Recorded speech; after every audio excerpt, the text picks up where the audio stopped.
Ladies and gentlemen, boys and girls, welcome back to Hollywood After Dark. It is the 19th of January, 2026. Tonight we're going to be talking about Rian Johnson getting spookalicious by Kathleen Kennedy in Star Wars. He might deny it, but we all know the truth.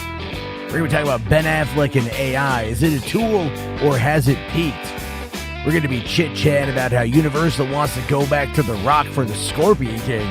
And a lot more, because, it's Hollywood and everything's up in fucking flames. So, let's go.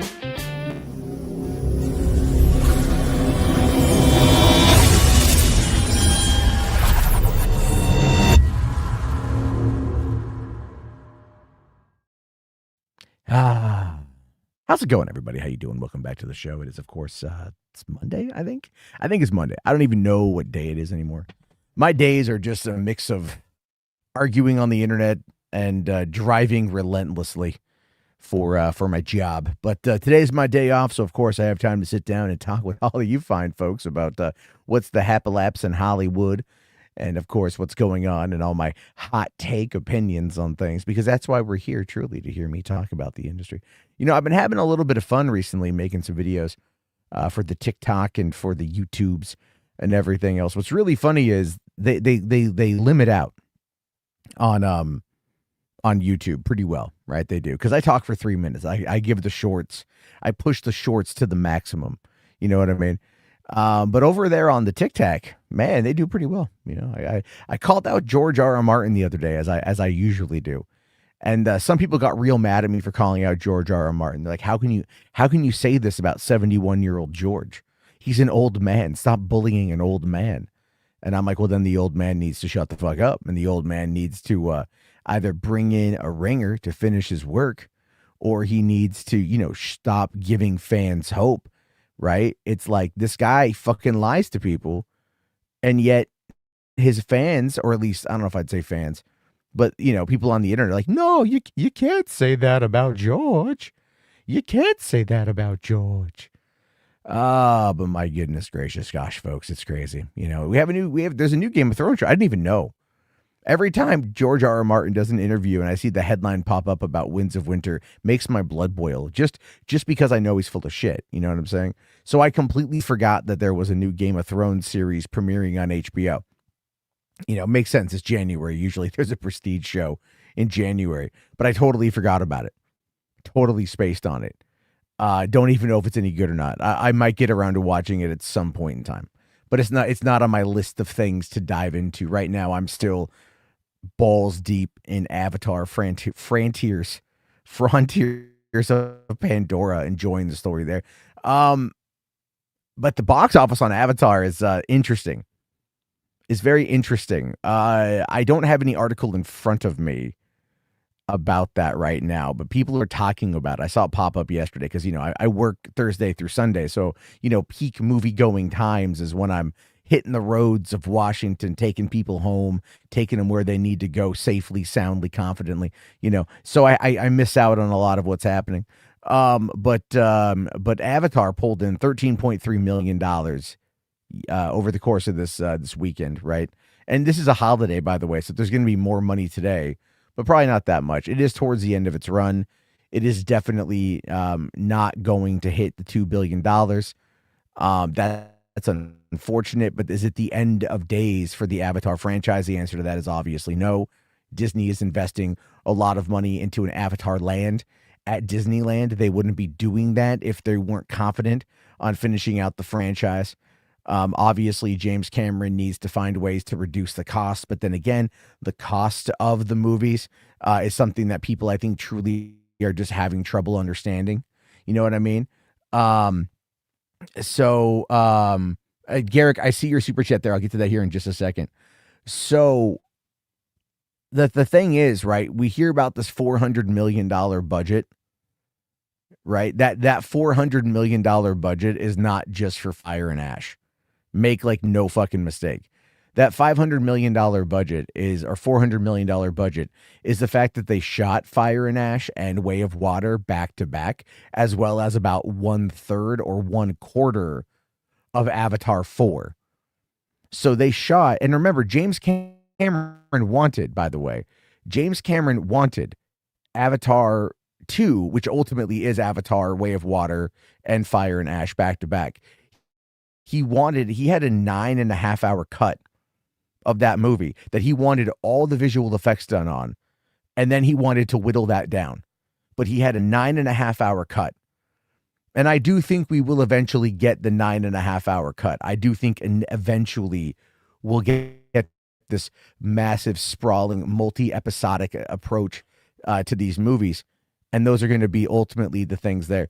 But I also think at the same time that if he ends it here, as much as I don't want it, as much as I would love to see things continue, I think here is an okay place to kind of let it stand, right? If he wants to walk away here, that's fine.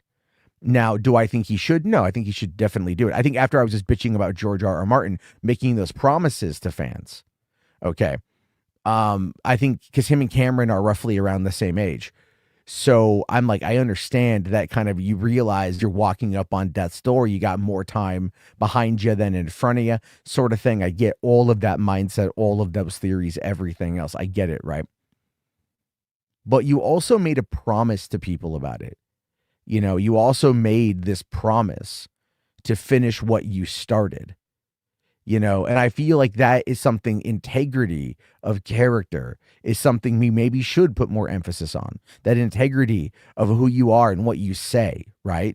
Don't lead by example, believe what they say, not what they do, or believe what they do, not what they say. And in this particular case, George R.R. Martin is a liar. We know this. He's had 15 years, to put out a new book. To give you an example, Avatar 1 and the last Game of Thrones book came out relatively close to each other, maybe like a year and a half apart. Avatar being first. We've had 2 Avatar sequels in that meantime. Still nothing from George R.R. Martin. Just saying, it's like, you have integrity. Honor that integrity. Honor the integrity of your audience. And don't just be a dick. Yeah, Integrity Farms, goddamn right. Just get yourself a little bit of that integrity. So here we go. I think it will end with Avatar 5, but Cameron said if there's fan demand, he'll do 6 and 7. I mean, that's just like boisterous talking. Not to say that there's not enough demand for it.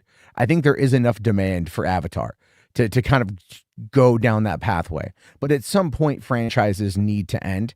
And unless you're going to tell a side story like Frontiers of Pandora, which takes place in that year from the beginning of Avatar Way of Water to where the movie starts, when like the RDA comes back and sets everything up, like in that year, that's where the game takes place.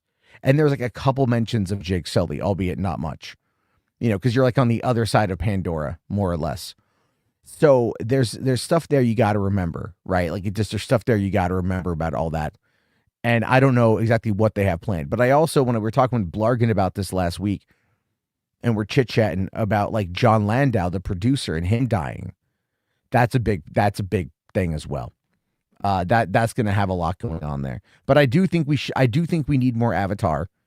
And I do think we're going to get more Avatar. I just don't know what capacity we're going to get it. And I also, at the same time, it's like, look, man, it's like, like I said, look, I want more, but I want it to matter. I want there to be reasons to tell the story of the Na'vi versus the RDA, right? Of like everything else. I think there's interesting stuff there. But once that story is done, we don't need to linger unless there's a reason to linger. One of the biggest problems we have right now is this idea that everything has to go on forever. Like you figure at this point, like DC should just like close up shop. And I'll talk more about that here in a few. Because like they honestly, and Marvel might even be in the same boat.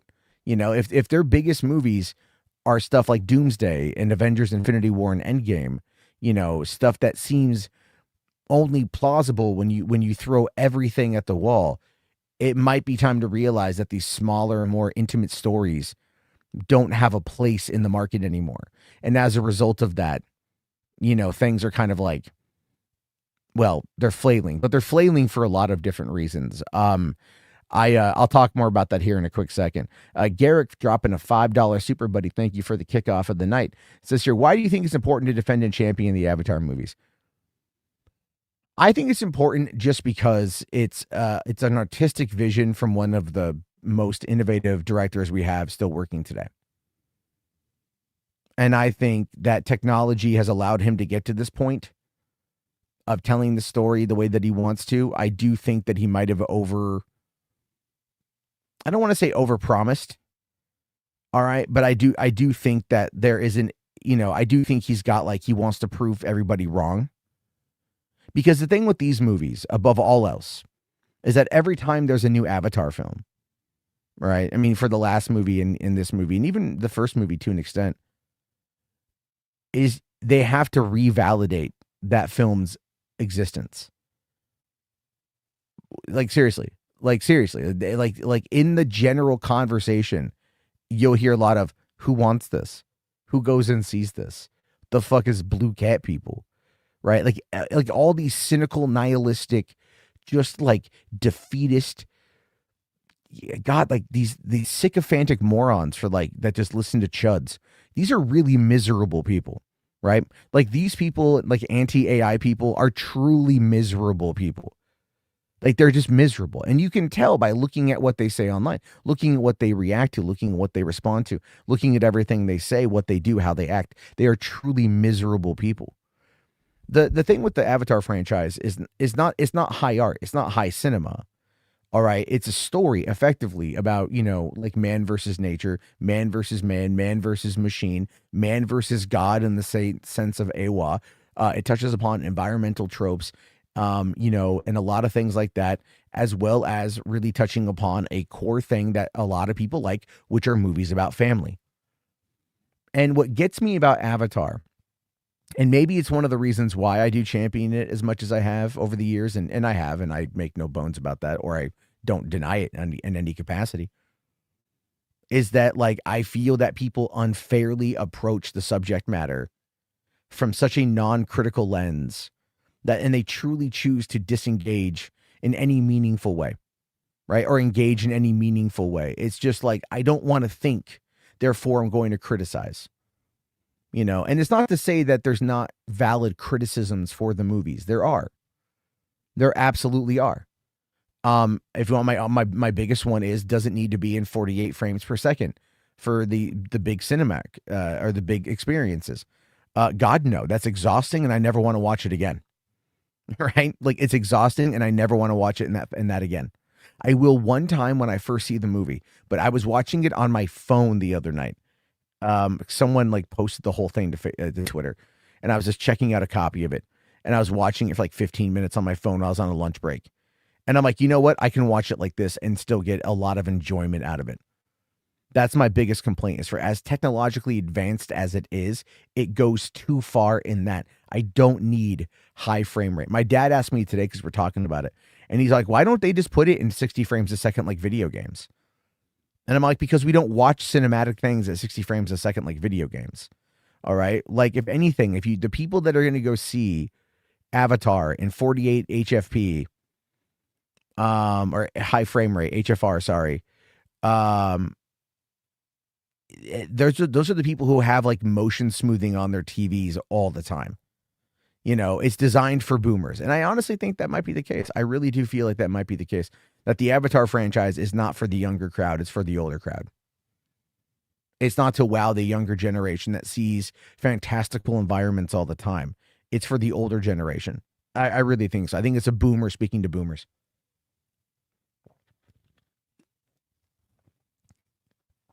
And maybe because I'm mid-boomer age, I guess. That could be a factor. Right. There was one thing else I wanted to touch upon with this. What was it? It was something. So, hey, what's up, Brian? Hope you're enjoying Hawaii, man. Glad you're there. No, Music Man. No, Marvel and DC are not fine, but we need to have conversations about that. That being said, what was I going to say about it? I had a point I wanted to make. Oh, right. I'll touch upon this real quick. Okay. I don't have anything set up I don't have any article for it. I kind of fell asleep and woke up right before going live. That's my problem. Anyway, so Was it 28 years later, right? Bone Temple, which just sounds like a porno name, by the way. I hear it's really good, actually. I hear it's really good. And I haven't seen 28 years later yet. It's on Netflix. I need to watch it. But anyway, Avatar did 13.3 million and The Bone Temple did 13 million. And they're calling it a flop. All right. Avatar on a slow holiday weekend did 13.3 million. And The Bone Temple did 300,000 underneath that. And like, it's a flop. Everyone wants to write it off. Even Grace Randolph wants to write it off. Everybody wants to write it off. But I keep going back to this and I keep harping about this because it's fucking true. The one thing right now that's killing theaters, there's two things. It's too goddamn expensive. And at the end of the day, high, like these immersive experiences, like Cinemark XD with the D-Box seats, the 4X, right? All of those things are killing cinemas. It's a Band-Aid on a bullet hole. It is. You will see this happening this year. You will see the box office start to dwindle again this year. You will hear reports that large premium formats, or premium large formats, which I don't even think sounds right when you put it together. Anyway, PLFs, that those are going to be pulling in money because those are taking up more and more screen space now. Fewer and fewer people are going to the theaters. There's nothing there that's enticing them to go. Bone Temple's a good example of that. Okay, because Bone Temple is a horror film that came out very close to the last horror film, which did open pretty well, but then kind of had a quick fall off because people didn't seem to really care for the 28 years later as much. From what I heard it was good, and then like the ending was shit. All right, and I heard the ending was really bad in 28 years later. I haven't seen it. But if the ending is really bad and people don't like the way it ends, even if it's on a cliffhanger, and then you come out with a new one just a few months down the road, you're going to find yourself in a situation where people are just going to go, you know what? I'll wait for streaming. I don't want to invest. I don't want to invest at all. Yeah, Parallax, I know that that the Bone Temple is really good from what everyone is saying. And it might have a swing up word of mouth. Okay. So you got to remember that the last one had a really controversial ending. I don't know how it ends because I haven't seen it, but that was a big complaint that I saw from a lot of folk. So the new one comes out and the core audience is like, okay. Right. Now, if Sony was smart, and they don't listen to me, but no one ever does, they would have actually delayed the release of 28 years later, The Bone Temple on Netflix, till about maybe a week or two ago. And then have that movie drop right when this new one comes out. So people have that then on their mind.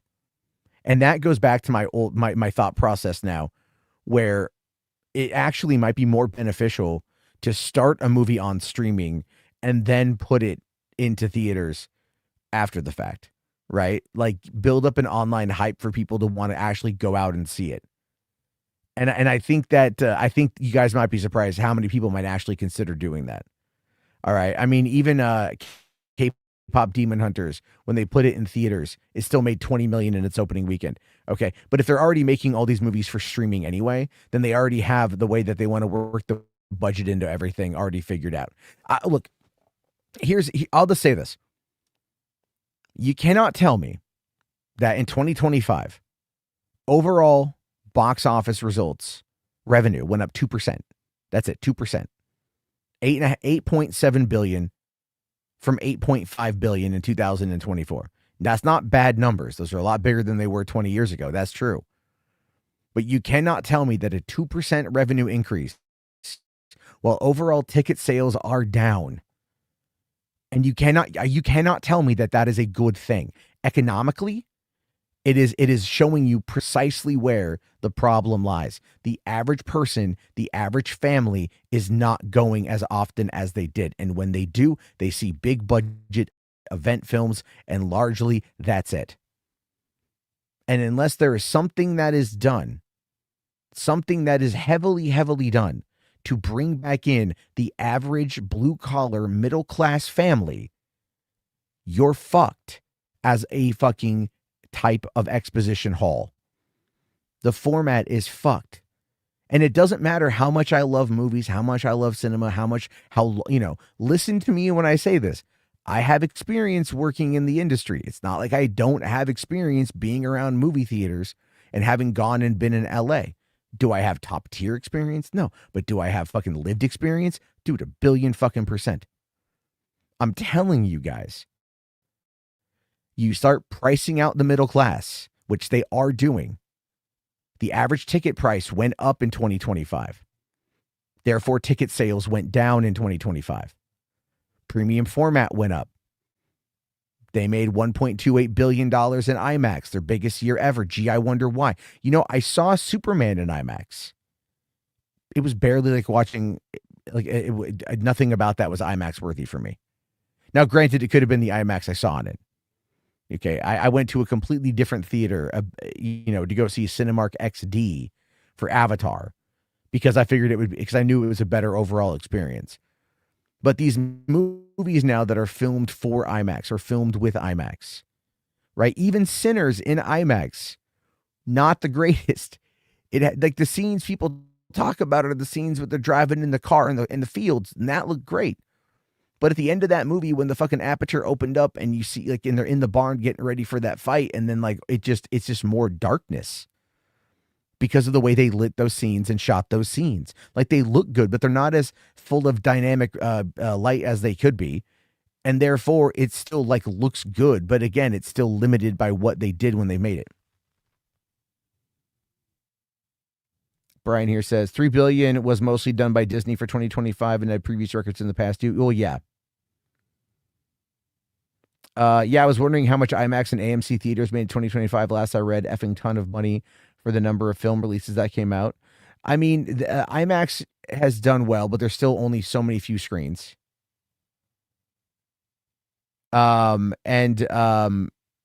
They haven't been adding IMAX, but they've been trying to find other ways to do it by adding in 4XD and like D-Box and ScreenX and whatever the fuck else that they're doing. Okay, the ending of 28 years later makes sense if you pay attention to the beginning of the film. Well, shit. I guess I need to watch it. I want to watch it. I love 28 days later. 28 weeks later was good too. Anyway, I'm just pointing out, as much as I love these movies and as much as I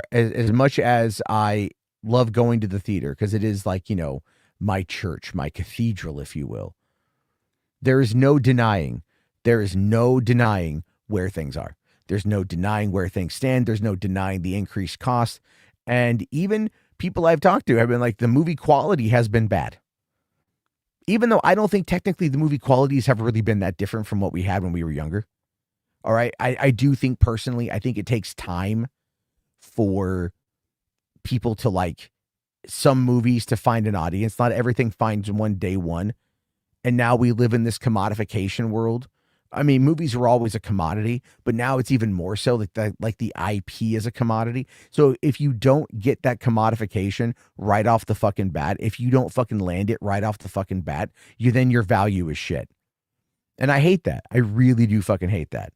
But you got all these people, and this is where, like, I legitimately, not that I think all of the critics are bad people, but I do think a lot of critics on YouTube are functionally terrible at what they do. And they got lucky in finding and being able to get in that position, but they lack the wherewithal to truly try to to truly do what they do well. Okay. And I'm including look at like Jeremy Johns. All right. The guy edits his videos for like teenagers with ADHD.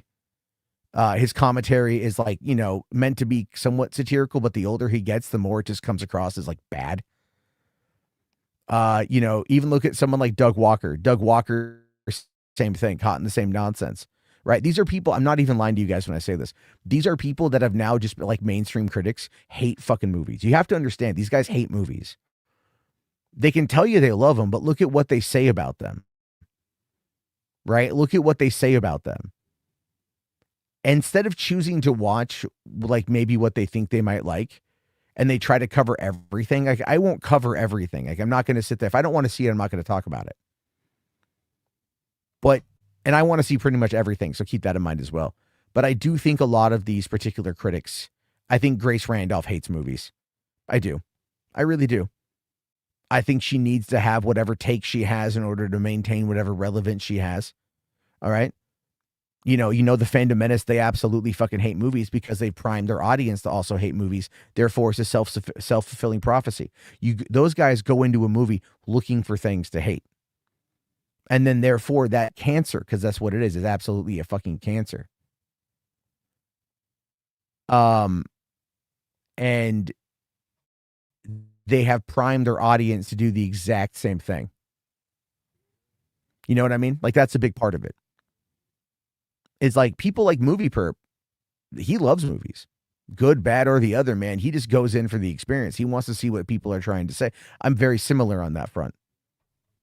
Right? I'm very similar on that front. And you can tell that a lot of these people that have been doing it for years, and the same thing goes for like Rotten Tomatoes critics. And don't even get me started on how bad Rotten Tomatoes has been for the entire fucking industry. All right. Like all of these meta scores, these Metacritic places, these aggregates, fuck that shit.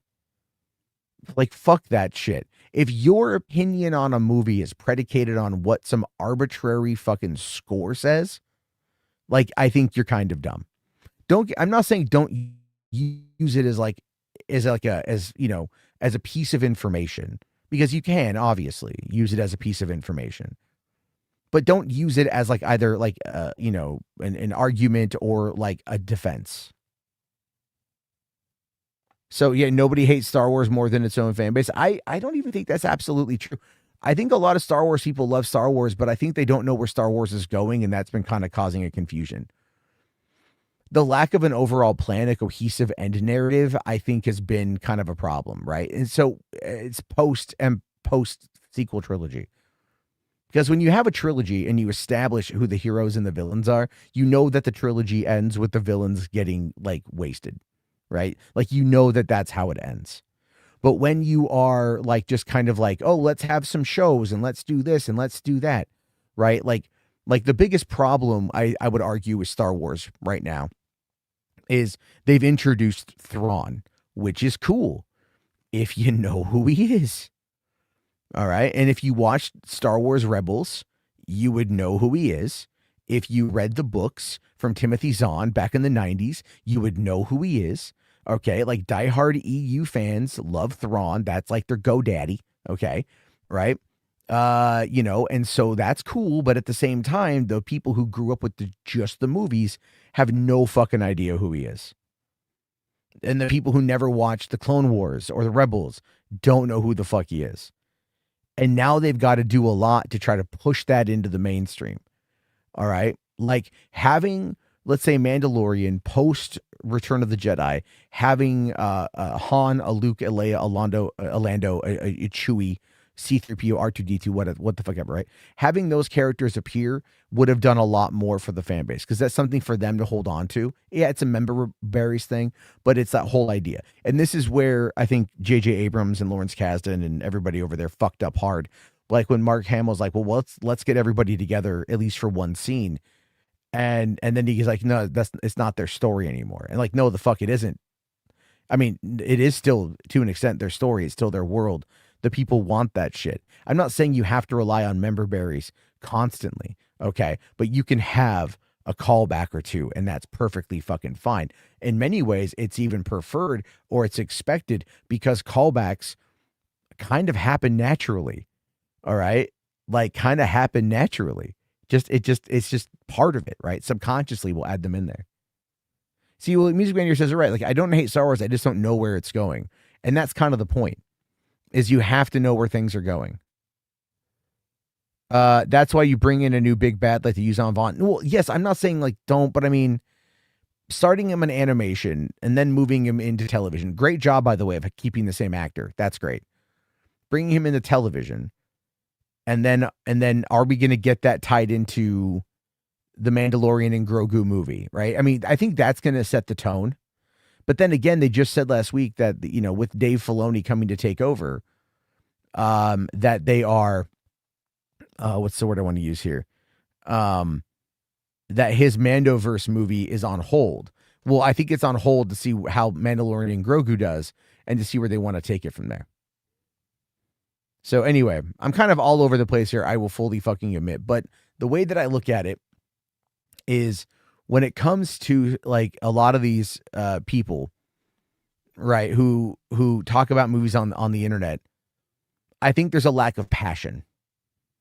All right. I think there's a massive lack of passion. And I think that it's a mixture of apathy. And it's also that apathy is caused predominantly because look, I think maybe not a mixture of apathy. I think apathy itself is caused by people who are trying to find their childhood again. Because look, a lot of the stuff that we talk about, Star Wars, Star Trek, DC, Marvel, right? A lot of the stuff to an extent is rooted in our childhood, depending on how old we are. You know, Superman 78 predated me by 4 years, but I grew up knowing about it, right? Batman came out when I was 9. No, it was 19. I was 7 when Batman came out. You know, Star Wars came out 77, 5 years before I was born, but I grew up with it. You know, same with Indiana Jones. Star Trek premiered, you know, obviously the TOS, and you had the movie, the first movie that no one ever talks about because it wasn't good. But then, you know, you get Wrath of Khan in 82, that kind of set the bar, right? And all that stuff is kind of a thing. And so you've got all of these franchises that people grew up with, you know, and as a result of that, like they have different parts of their life and their experience with it, and they're all trying to get back to that. Yes, I know that Star Trek came out in the 60s. I was talking about the movies. But again, Star Trek is something that is a great example, is that the kids who grew up watching it in the 60s loved it when they went, not so much the first movie because it took itself too fucking seriously. But once it got into the B movie shit and started playing up the fucking, you know, the more like pulpy adventures of the crew, those movies became fucking iconic, right? Well, you know, they got to go and do more things, but they got down and dirty with it, right? A complete departure from the series. If you really think about it, like the Wrath of Khan as a movie is almost the antithesis to like the original series in regards to like not only tone, but style. The Wrath of Khan became a 1982 B movie that just did it really well. And yeah, Khan was a villain that was in the original series, but they turned it into a B movie, and it was a complete 180 from the fucking original film, the motion picture, right? Which no one liked. So let's see here. Garrick here says, so would Disney doing KOTOR movie be a good idea or a bad idea?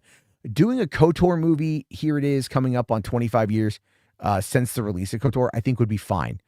Once they remaster the game and put the game out there, I think that would be okay. I think Star Wars fans either wanted to go forward with the main characters or go all the way back. I still maintain, and I think this is proven with Andor, by the way, and even the success of the Jedi Survivor franchise. I maintain that focusing your efforts on telling stories within the confines of the original trilogy, whether it is slightly before or during, or even remotely afterward, about the fall of the Empire, things like that, that serves your core group the most.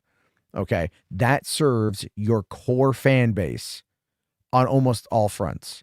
You can tell little stories, big stories, all the way through and go within that realm. And like I said, I keep going back to this, but I'm sorry. I think I've been proven right here. We love World War II movies despite knowing the outcome of World War II. Okay. Don't shit talk the whales, Otis. Voyage Home is a classic. It's a banger. It's a banger. But I do think that I would like to see a KOTOR movie, right? Like James Mangold's Dawn of the Jedi. I don't care how the Jedi were made. I don't care about the first Jedi. I do care about the Old Republic and the fall of the Old Republic and how that went down with Darth Revan. That I'd like to see.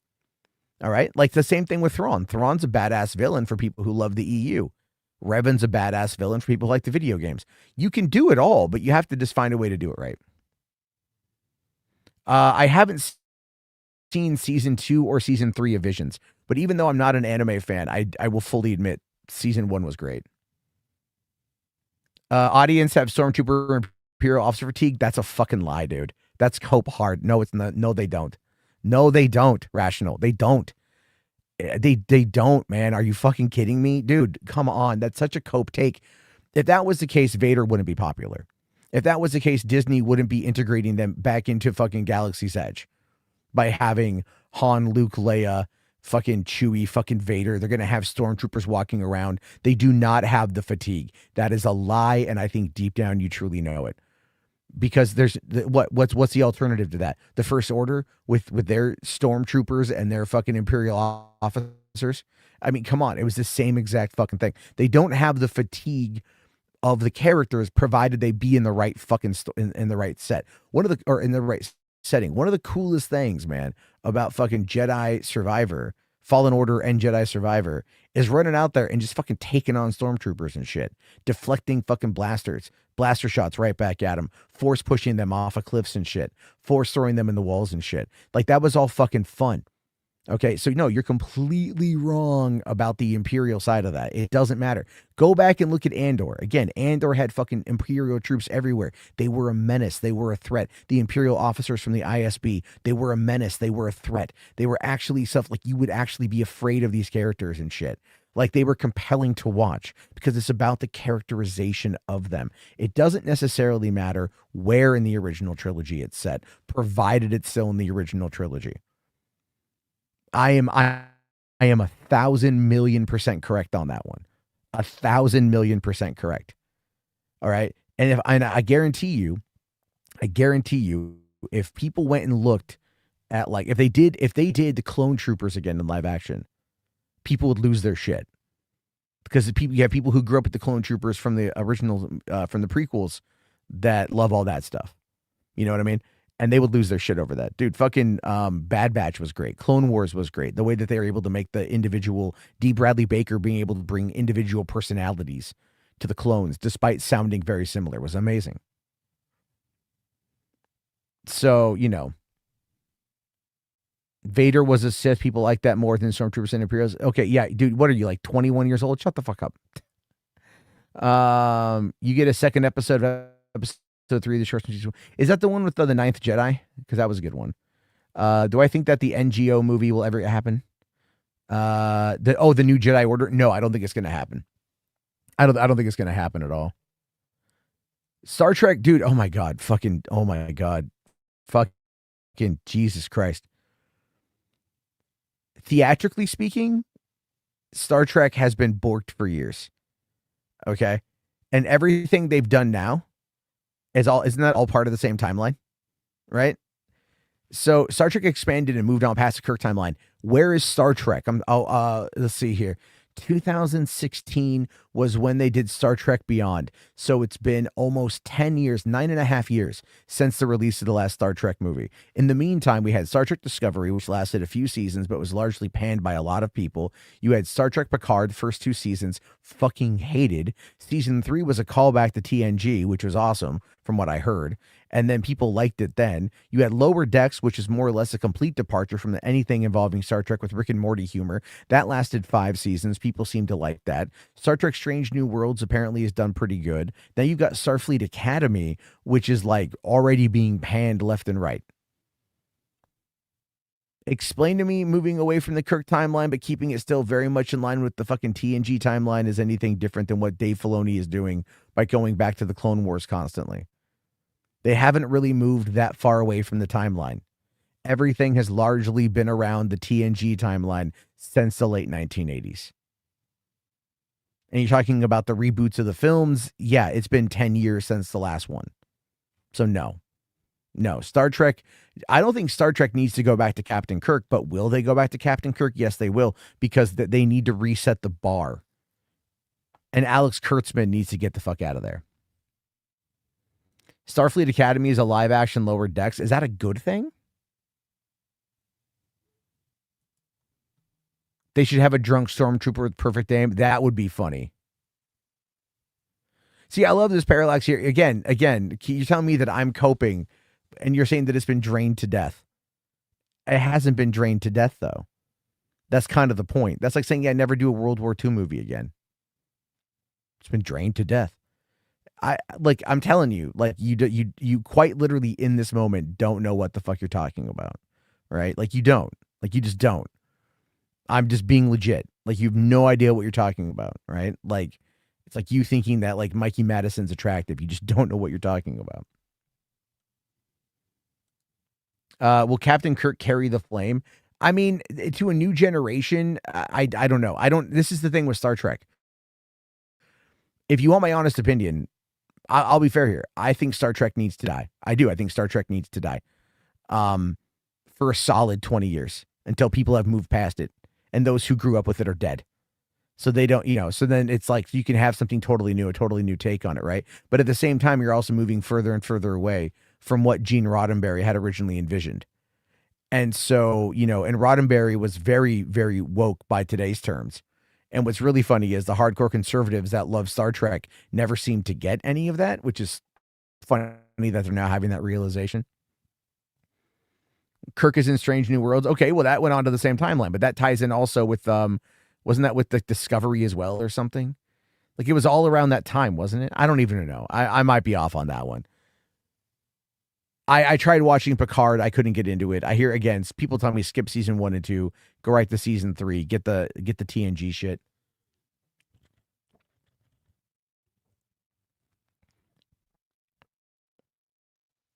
I don't think you need to diversify. Not as much. I don't think you need to diversify. If you're going to diversify anything, going back to the Old Republic might be the best way to do it. And only if the Revan connection connects to everything else down the road. 4,000 years later, it comes back. That would be fine. But by and large, people want a timeline. They want consistency, and they want it to matter. And that's the biggest problem with all of these different, like, well, we're going to jump back 400 years. We're going to go forward 200 years. There's going to be this, is going to be that. Everyone gets what they want. It's the same fucking bullshit that was being said by the Snyder fandom back when there was all the talk about, restoring the Snyderverse over at Warner Brothers and everything else. And you had a lot of people that were out there going like, no. They're going to do like 2 different versions of Batman. And they're going to do like multiple versions of Superman, and everybody is going to get what they want. Everyone is going to be happy. Everyone is going to have variations of their favorite characters that are going to be great. And that's what they're going to fucking do. They're just going to dole it out for everybody. And I'm like, that doesn't make any sense narratively. It doesn't make any sense economically. It doesn't make any sense at all, because once you start diluting it that much, people start to lose interest in it because they don't know what side is which. This is why this is one of the key reasons why I come out against using comic books themselves as a basis of any kind of true fucking like lineage. Okay. Like, because character stories, character history, character arcs, character lore will differ and depending on who is the person that is writing it. Okay, whoever the author is will change a core thing about Superman or a core thing about Batman. Okay, and then you go, well, they changed it from this one to that one, and then it's like, well, yeah, but that's just the new run of characters. That's just the new run. It's just that one's that's a limited event. Okay, but what's the real event? Like, where's the true path of the characters? Oh, yeah, well, it's this one over here that's got like 500 issues. But even that has different runs in those different issues that might end up kind of being convoluted and complicated. Comic book, like that's the thing with comic, like comics are great, but they also really fucking suck if you like narrative through lines. Okay, like it's like, because it's really all about the different runs.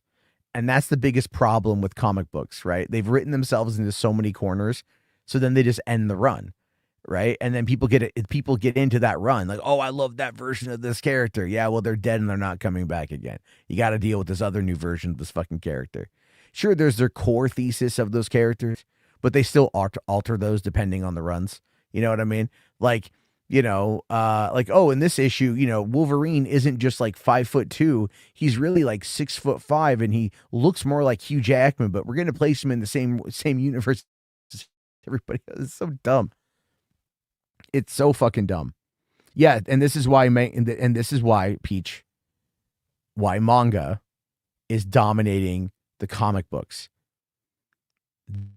This is the biggest problem with all of this shit, right? And it might just be a similar issue with like the old pulp stories.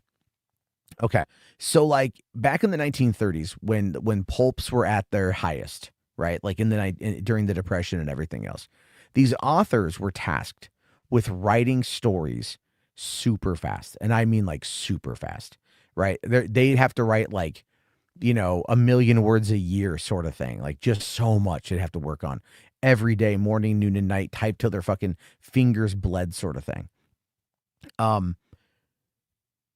So how did they do it? Well, one of the core elements of pulp writing is competence porn.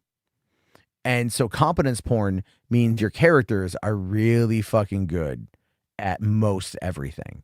All right. Like everyone will MacGyver their way out of something or another. And that worked really well for the type of stories they were trying to write, these quick, punchy 6,000 word short stories that would take about a half hour to read and get you in and get you out, right? That's what they would fucking do. But there wasn't a lot of like complication overall. The main character was always so good. If you wonder why Batman is as good as Batman is, it's because Batman is by and large a product of the pulp era, and therefore had to be competent enough always. And that's how he became the world's greatest detective. Okay, because he's always been overtly confident or competent. The same goes with Superman.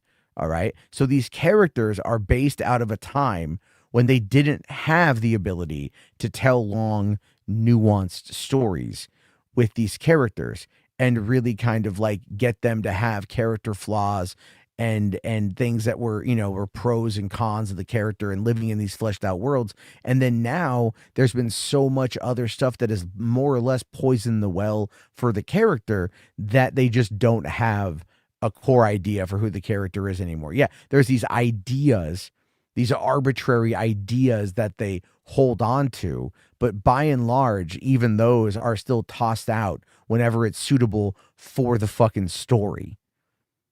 You know what I'm saying? It's like it's only there until it's not needed. And then if you can find a reason to let the character go full ham, then you have a reason to write them outside of their normal character traits, which are, again, superficially imposed by the company, I guess, the publisher, to mandate that things not be too different, that they still be overtly competent, and that they still win in the end.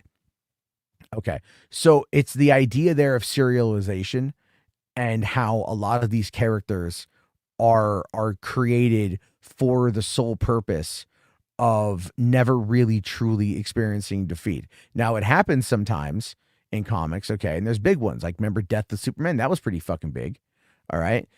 That was a huge one. Oh, no, but he came back.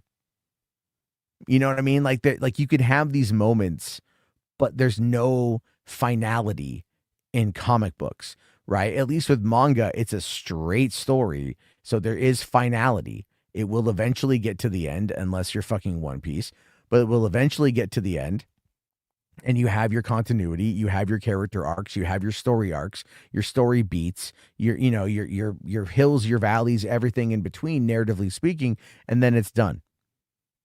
But comics are so deathly afraid of all of that, and they became the predominant art form in movies, which is good because they're fun to watch. But at the end of the day, after, you figure 25 years and we've got about probably 60 of these movies, they're all the same beat structure, right? They're all the same beat structure. Drop hero in danger, double the danger, hit the all is lost moment, then the epiphany, the twist, and the final fucking image where the bad guy is defeated. It's very simple.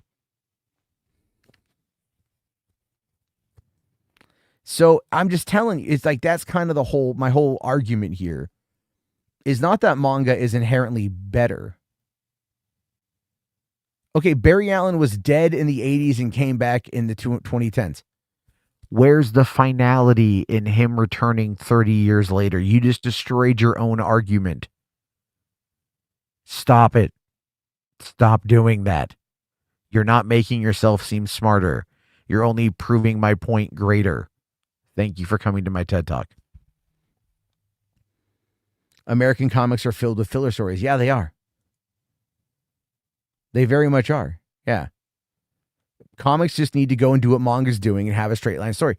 Exactly. Now, look, I think some of them have tried, but the reverse is consistent continuity. I mean, you know what? Listen, if he's still making money and that's what he's doing, I'm not saying the quality of Rippaverse is good, but if he does have that through line, then that's going to work out.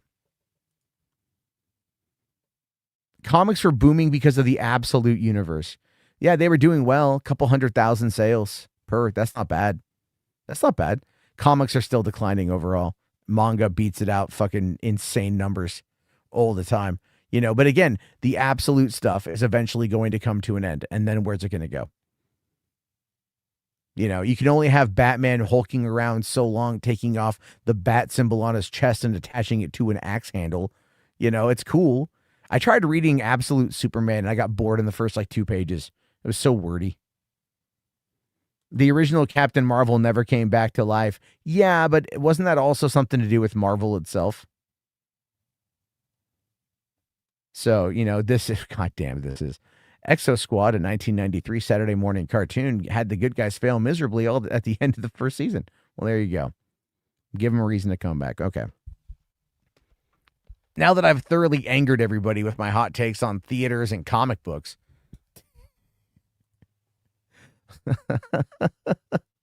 And again, it's not that I don't like this stuff. I'm not saying it's bad. I'm not saying it's bad at all, but I'm really pointing out, though, that what we're talking about is an unsustainable industry. All right? I don't know what the innovation is that's going to end up being the key factor. Okay? I don't know what it's going to be. I don't know what you do to fix it. All right? Legitimately, I don't know what you do to fix it. But what I do know is that looking at everything as a whole, you are starting to see a lot of cracks in the system. And that has a lot to do, with just the fact that it's comic book movies have not really pushed comic book sales, to be fair. So that industry itself is one that has almost taken on the promise of television by having a narrative through line and then pushing the narrative through line and giving us a beginning, middle, and end. And when they took a little bit of time to get season 2 off the ground, everyone lost their fucking shit. And that's why they're wrapping up their, season 2 is getting a closeout.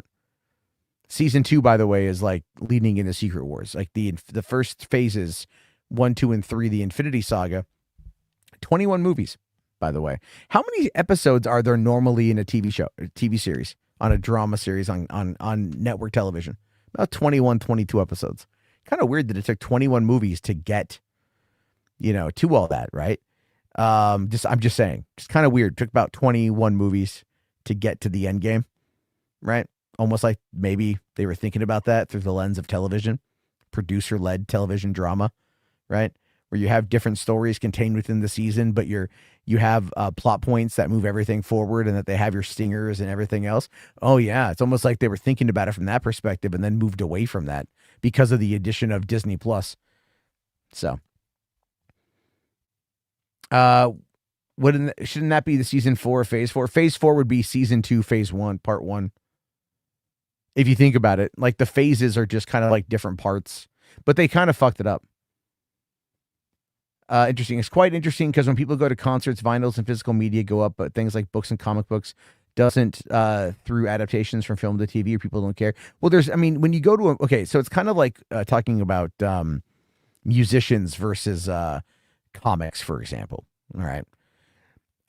If a musician goes to a concert and doesn't play the songs that they're known for, people won't go back to see them because music it touches upon a very particular point in their life for whatever reason. Those songs reach them at a certain point, and we hold on to those. Okay. So if you are a musician, like, okay, for example, I went to go see back in 2003, Kiss and Aerosmith were performing together. That was back when I ran for governor. And so the radio station gave me tickets and whatnot, right? And I was all excited to go. And Kiss, man, they played their fucking hits, dude. They played their hits. They played a lot of them. It was great. I love Kiss. So Aerosmith came on up, and I love Aerosmith too. Aerosmith decided that they wanted to play a lot of shit from their new album. No one I know at that concert enjoyed Aerosmith. And at this point now, I would never go see Aerosmith again. I mean, granted, they're not touring, and this was over 20 years ago, but I wouldn't have gone and paid money to see him again, right? Because I don't care about the new shit. I hadn't had a chance to let it grow on me. I'm not paying money to hear new shit. I want to hear old shit. I want to hear shit that I like. That's the whole thing with concerts. Musicians got to play the hits, because people want to hear the hits. Now, if you're a comedian and you've got an hour-long comedy special, and if you go out to play that, and you go out on tour and all you do is just that special, then people are going to feel cheated because they want new stuff, right? They want new things. And so really what it is, though, is like comics are kind of like, there's a metaphor here or an analogy here that I'm going for with this. I had it, but I kind of lost it. But I think you guys might be understanding what I'm trying to say. Is that, you figure going out to a show, right, playing the hits, if you're a musician, the physical media vinyls will go up because people have that feeling, okay? But when you're going and you're watching like a comic book or maybe even like an adaptation, sometimes the book sales don't go up that much, or that other stuff doesn't really move the needle because it's you're just playing the same thing, all right? I don't even know if that makes a lot of sense, but in my brain it does. So, let's see here. Hold on. What? Speaking of Japanese products, there is a huge rise on the Kamen Rider fandom, and they got removed from Disney. I don't know much about that, to be honest with you. Let's see. Film Guy here says, I need to binge the Multiverse Saga at this point because the fatigue derailed me, and then Marvel had issues with productions. Also, is Maslany really done with Marvel? I don't know. I think at this point, a lot of those actors, like, I think when they signed up for Marvel, there's a paycheck there, but like, for, She-Hulk was expensive. It was attacked relentlessly, and she may just not want to do that. She recently like had a kid, I think. And so like, when you're a new mom, like your emotions are fucking high and shit. So I don't know necessarily if that's the reason, but also what's been going on with Palestine and Israel and what's going on in the rest of the world, and how corporate companies have to fucking navigate this very volatile landmine we're currently in, So I don't know. I would argue probably, I don't think they're going to spend the money on having She-Hulk. Maybe down the road, maybe Secret Wars if they figure it out. Mark Ruffalo isn't really, I think he just likes everybody, so he knows he can say whatever the fuck he wants and it won't matter. Like, they know that Mark Ruffalo is really just kind of like, no one looks at Mark Ruffalo as like a threatening individual. Does that make any sense? He's a nice guy, really nice guy. But if he's out there going like, Ice killed Renee Good at the Golden Globes, like, no one's going to care because you expect it from Mark Ruffalo. You know what I mean? Like, and even like the right wing isn't going to give much of a shit because like it's Mark Ruffalo, But Tatiana Maslany coming out and criticizing Disney, they'll jump on because they want something to attack. It's chum in the water is what it is. No, I've been on the Star Wars shit. I'm going to get to that here in a second. H-Parts. Okay. So here we go. All right. So Garrick for 5. Thank you, buddy. Why can't the Ellisons take the L with Warner Brothers and move on? I don't know. There is some greater element at play here. And I don't know what it is. Unless the simplest explanation is just that David Ellison is one of the most soy-filled bitches ever fucking created by God. And he is just like, he like literally never takes no. You know what I mean? Like, he's now going to other countries trying to block the Netflix deal. Like, okay. Like, you're literally trying to go to other countries. Like, I mean, he's basically flagging them. Let's be fair. He's basically flagging them.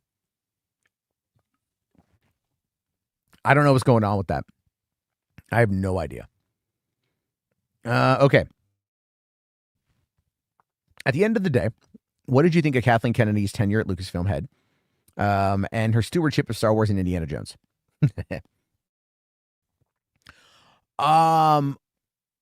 Also, real quick, I hate when I take a drink of something and then like my mic is so close to my mouth, so I'm so sorry if you guys hear all those noises. I do apologize.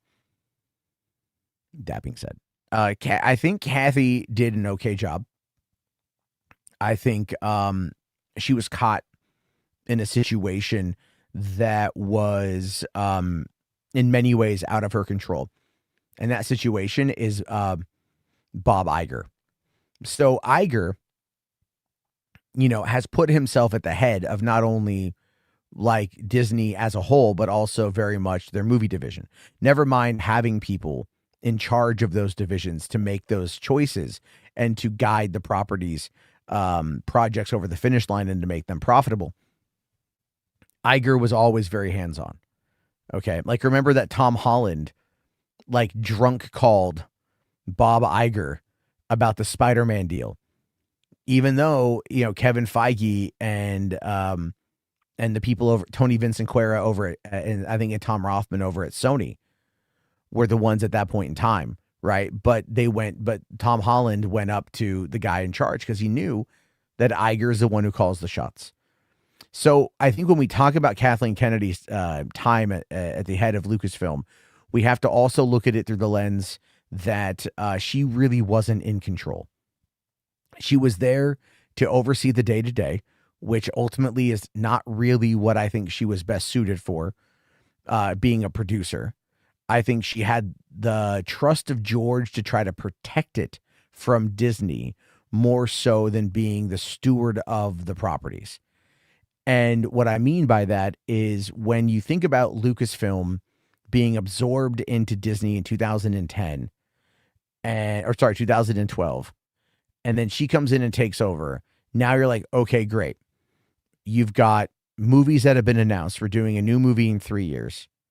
Now you've got everything else that's going to come along with it. And then as time went on, and Force Awakens does a lot of money. And then you have Rogue One, which as a spinoff does a lot of money and it gets people excited for it, because, hey, look, what do you know? They're fighting fucking Imperial officers in that one there. Oh God, Parallax. Holy shit. What did you do? Did you turn off Rogue One because they fought the fucking Imperial? Anyway, my whole point is like all of these things. You had Disney as a corporate entity, and Disney's not just, hey, let's do movies.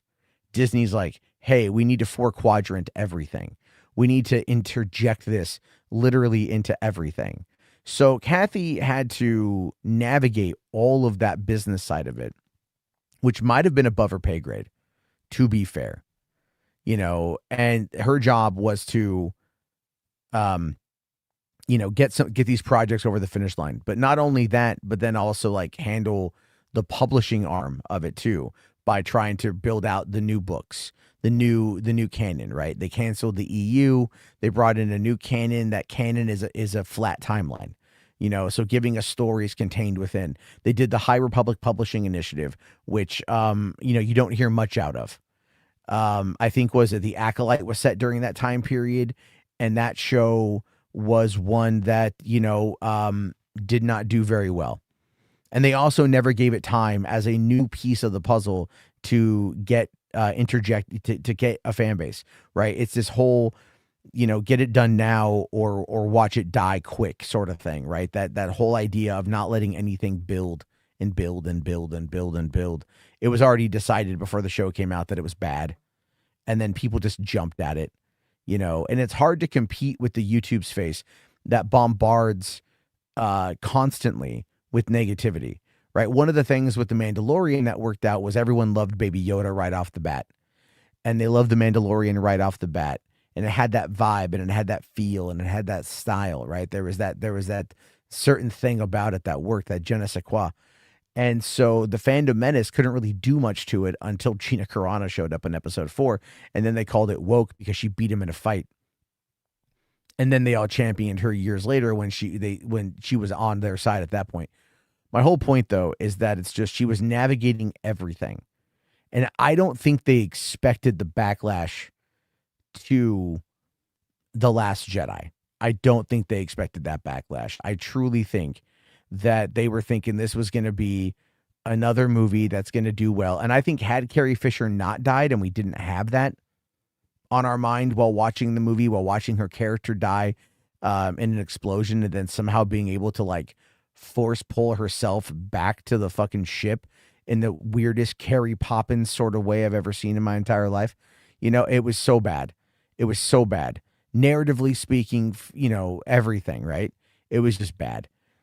And then Luke dies, and that was like they shouldn't have done that, but they did do that. They thought we have Carrie for the next movie.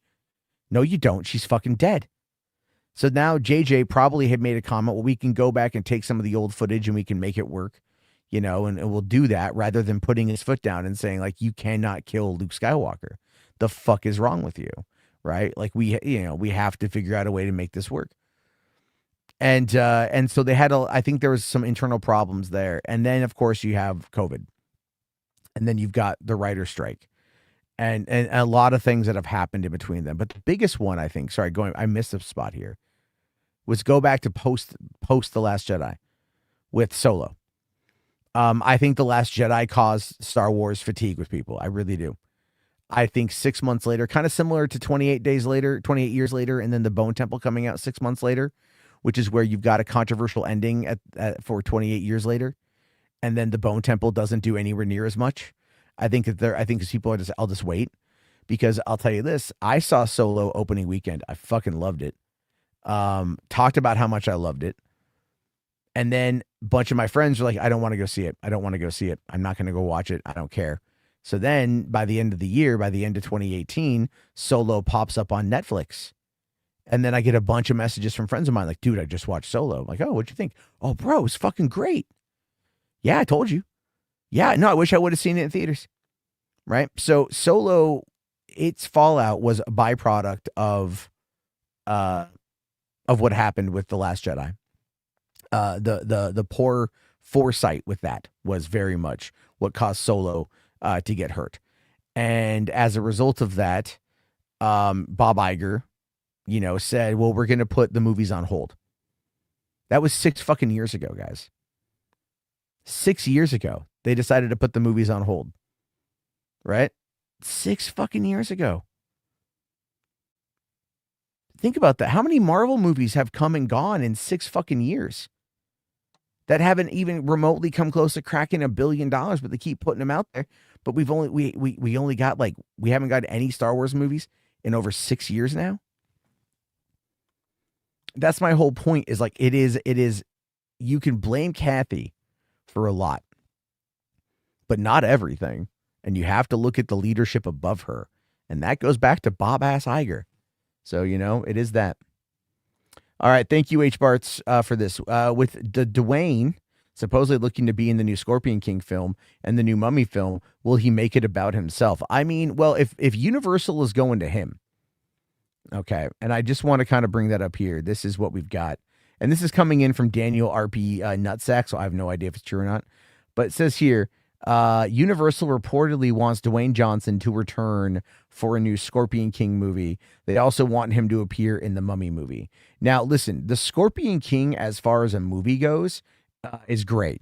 I love the Scorpion King. It's such a good fucking movie. All right. And The Rock should have done the sequels to that. But again, he'll never really ever play the bad guy. Although he might change his opinion on that now. If we get the fall of the Scorpion King, and then that leads into the Mummy 2, and then maybe he pops up in the Mummy 4. And I think because him and Brendan Fraser are good friends, they might find a way to make it work. And if they do, and they kind of make up for the shitty ass CG from back in 2001, by all fucking means, let's go. You know, but like at the same time, it's like, will he make it about him? Potentially. Yeah. I mean, The Rock is kind of like that, but he has humbled a little bit. I mean, I think he understands now that he understands more now, right? He's done, you know, he's attempted his own franchises. They haven't really worked out. He's attempted, you know, to revive other properties, and that's done well. That being, you know, Jumanji. He's tied himself back in with Fast and Furious because he knows that's a moneymaker. And I think The Mummy is also what's going to make him some money. So, but look at the Smashing Machine, right? He goes out there, he gives it his all for Oscar bait. Fucking dude barely makes a dent. Barely makes a damn dent. Will he get a Best Actor nod at the Oscars when they announce that next month? Probably. Probably. But will he win? No. But that's going to, and I think he knows that deep down. And I think he knows that like where, he's only got so many of these movies left, in him, that I think that's kind of where he's at with it. So I'll have to wait and see. Okay, here we go. Sorry. This is here for 5 says, it's funny how people forget that Star Trek was a post-apocalyptic franchise. Was it? I mean, is that what created the Federation and shit? Like the world just went to crap and then they finally just kind of got their ass together and figured it all the fuck out? Because that would make sense. That'd make a lot of sense, right? But I didn't know that. Honestly, I didn't know that.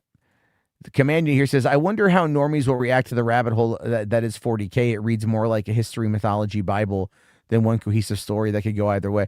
What's going to kill 40K? A couple of things. One, they're going to have to make it a flat timeline for people to understand it. So they're going to have to establish the lore in the movies and TV shows that are going to probably be separate from the lore from the books in games and whatever else, right? And they're going to have to do that. But they have to fucking stick with it. Now, I do think Henry Cavill will do his best to try to keep it all together. I do. But it's gonna take some time. And what's going to ruin it, and I mean this legitimately, what's going to ruin it is going to end up being 40K fans who like how, it feels like you're reading, a recounting of World War II history or something, and they're going to be the ones that are going to be the hardest to please. Rather than being happy they're getting something, they're going to be the hardest to please because they're not going to sit there and be like, let's bring in the normies. They're going to be like, let me see your fucking collection. How much you spend on that? Oh, $200. This bitch cost me fucking $8K in my fucking right testicle. Those hardcore motherfuckers are going to run out so many people. Thank you. Did I see that Trump bought Netflix and Warner Brothers Discovery bonds? I did. I was trying to explain to a friend of mine today at how corrupt Donald Trump was. And I get back that, well, both sides are corrupt. And I'm just like, oh my God. It doesn't matter. They're all largely in a cult at this particular point. But yeah, I saw that. No one's going to stop them. No one's going to do anything. No one's going to say shit. They're just doing that. That's all they're doing. So, it's bad. Rationally for 5. Thank you, buddy. Says, if Chapek was still in charge, would things be different at Marvel and Lucasfilm? They would effectively be worse. Yeah. Chapek only cared about the parks, as I'm sure Skywalker Brian will confirm. Chapek was about the parks and about brand integration in the parks. So he would have done more things theatrically and television-wise to serve as funnels for the park. And the parks do bring in the bulk of Disney's money, make no mistake.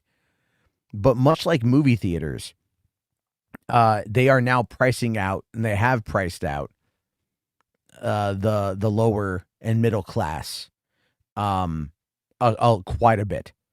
And I think it would have gone up even more under Chapek, who would have been seeking the international dollar from people who have the means to go, versus like making it affordable and approachable for the working class, which is what I think that Walt Disney himself had wanted.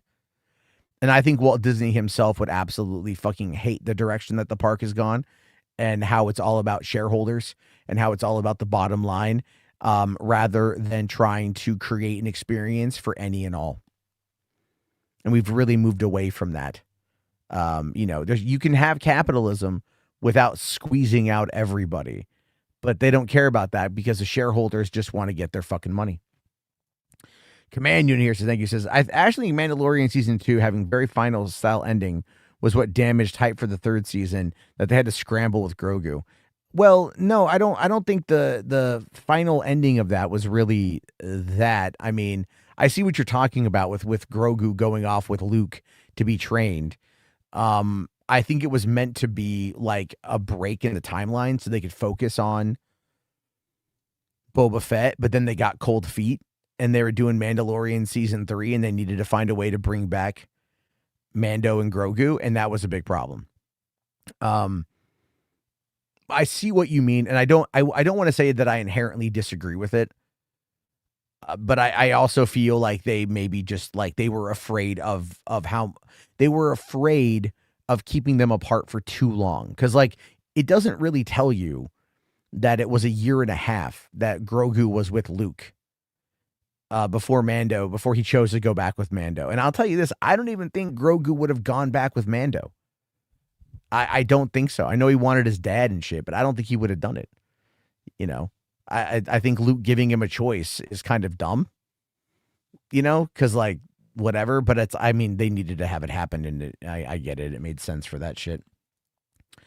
Let's see. Everything is canon in 40K or unreliable narrator. Yeah, that's not going to fly for television, though. I'm sorry. That's not going to fly for television. You have to remember that people need continuity. People need a timeline. We learn history through timeline. You know what I mean? Like we learn history through all of that.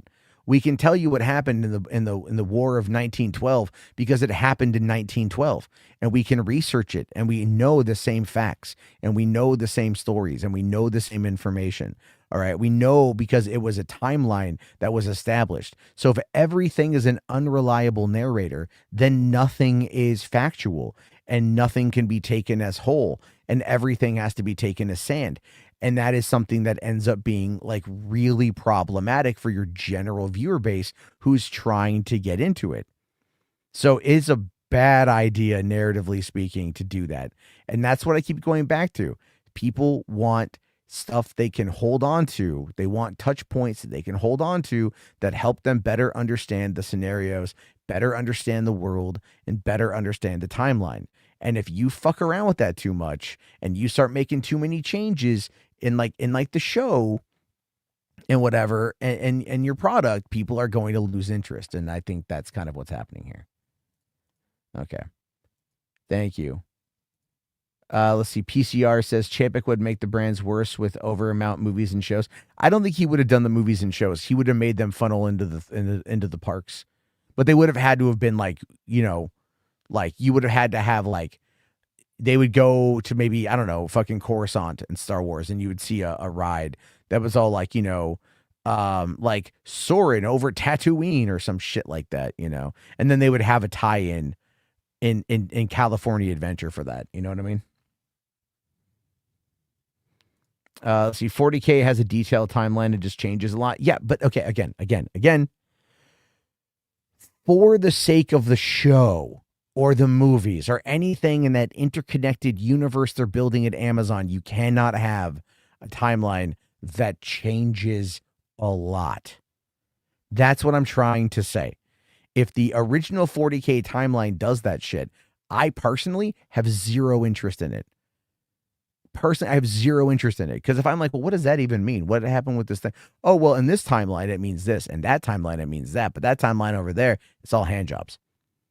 Right? Like, what is that? What is that narratively speaking? Like you're asking a person with a very streamlined brain to try to understand multiple timelines, multiple histories, multiple stories, multiple characters, multiple arcs, multiple things, and then be like, yeah, by the way, none of it all is connected entirely because it's all kind of iffy, you know? And you're like, oh, fuck, that's exhausting. It's like, look, man, Peacemaker season 2, I understand why the changes were made from Peacemaker season 1. I get it. Okay. They just did it in the beginning and then they didn't really mention it again.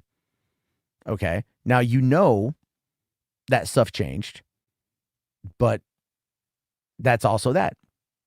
All right. Sorry. Okay, so Rational here says, that's why I think Terminator Genesis and Dark Fate failed. They kept screwing with the timeline. Terminator Genesis was meant to, I mean, well, because then again, it's all go back to the initials, yeah, and alter the timelines. I think Dark Fate Dark Fate didn't screw with the timeline, though. Dark Fate just showed what happened after. Genesis screwed with the timeline. Dark Fate just showed you that after they destroyed the T-800 at the end of Terminator 2, that Skynet had sent back another one. That was it. That didn't, and then he completed his task. Because we never stopped to ask what would happen if Skynet, they stopped it. They stopped that killer robot in the first movie. So Skynet sent another one. And then the Resistance sent back another one that would, that would look familiar. Okay, whatever. And then in Dark Fate, and again, in Terminator 3, they sent back the same one again in order to protect John Connor again. And Skynet sent another one again, this time a female robot. You know what I mean? So it's kind of like, it's kind of dumb to sit there and be like, well, Dark Fate screwed a time. No, Dark Fate didn't do anything. It was actually a solid movie. What is underneath my desk? It's almost my fan. Okay, everything is connected in 40K. Just not shut the, I can't fucking do this, man. I can't do this shit. You're telling me everything is connected, but it's really not. The timeline is pretty heft, but it gets changed a lot. Do you not understand the contradictions that you're doing here that are driving me insane? I'm telling you this right now, Command Unit. I have no interest in 40K based upon what you're telling me. It's the same reason why I don't read comics. Legitimately, I'm like, show me a strategic timeline that is set during a particular thing, and I'll be interested maybe. But in the meantime, fuck that shit. I'm not going to waste any of my time getting involved in anything like that because I don't feel like there's a value to it. Let's see, Terminator. Oh no, there's no defending Terminator Salvation. Come on, man. Come on. You can't know. There's no defending Terminator Salvation. Come on. Terminator Salvation. Come on. I mean, like, parts of it were cool, I liked it when it came out. I even bought the Terminator Salvation video game Machinima that they put out, by the way. I don't know if you ever saw that at all. It was about the one lady character. Moon Bloodgood played her in the movie. That was I bought it. I forget what it's called. I think you can find the whole thing on YouTube. It's really not that good. I think I bought it for like $7. I like a war movie. Okay, I don't disagree. But wasn't Terry Crews in that movie and then he just like died at random? To be fair, Marvel had better consistency than DC. Oh yeah, well that's kind of, again, that's why Marvel has done well. We need to remember. We need to remember that shit. Okay, Marvel has done well because of that consistency. All right, let me show you guys this here. This is something I put out earlier today, on the twits. Okay, so I said here. All right, here's how to focus a few major IPs for success. Okay, theatrical, Marvel, Star Wars; TV streaming, DC, Star Trek. You can thank me later, Hollywood. Now, this is, by the way, this is very true. Okay. Superman having done well last year, up against the Marvel films, like outgrossing them, is not anything that I would look at as being anything more than just like counter programming. 1 versus 3 still didn't crack. Nothing cracked. Nothing really did well last year, superhero movie wise, compared to before. All right.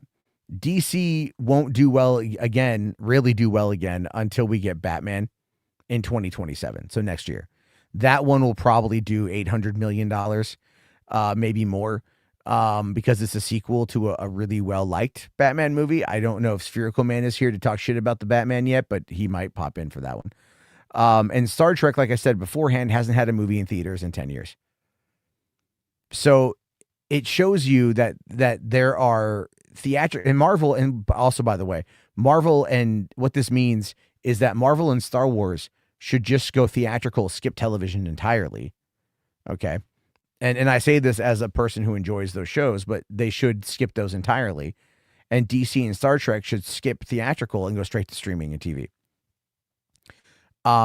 Run counter to each other, and everyone will fucking do well. All right. Everyone will do well.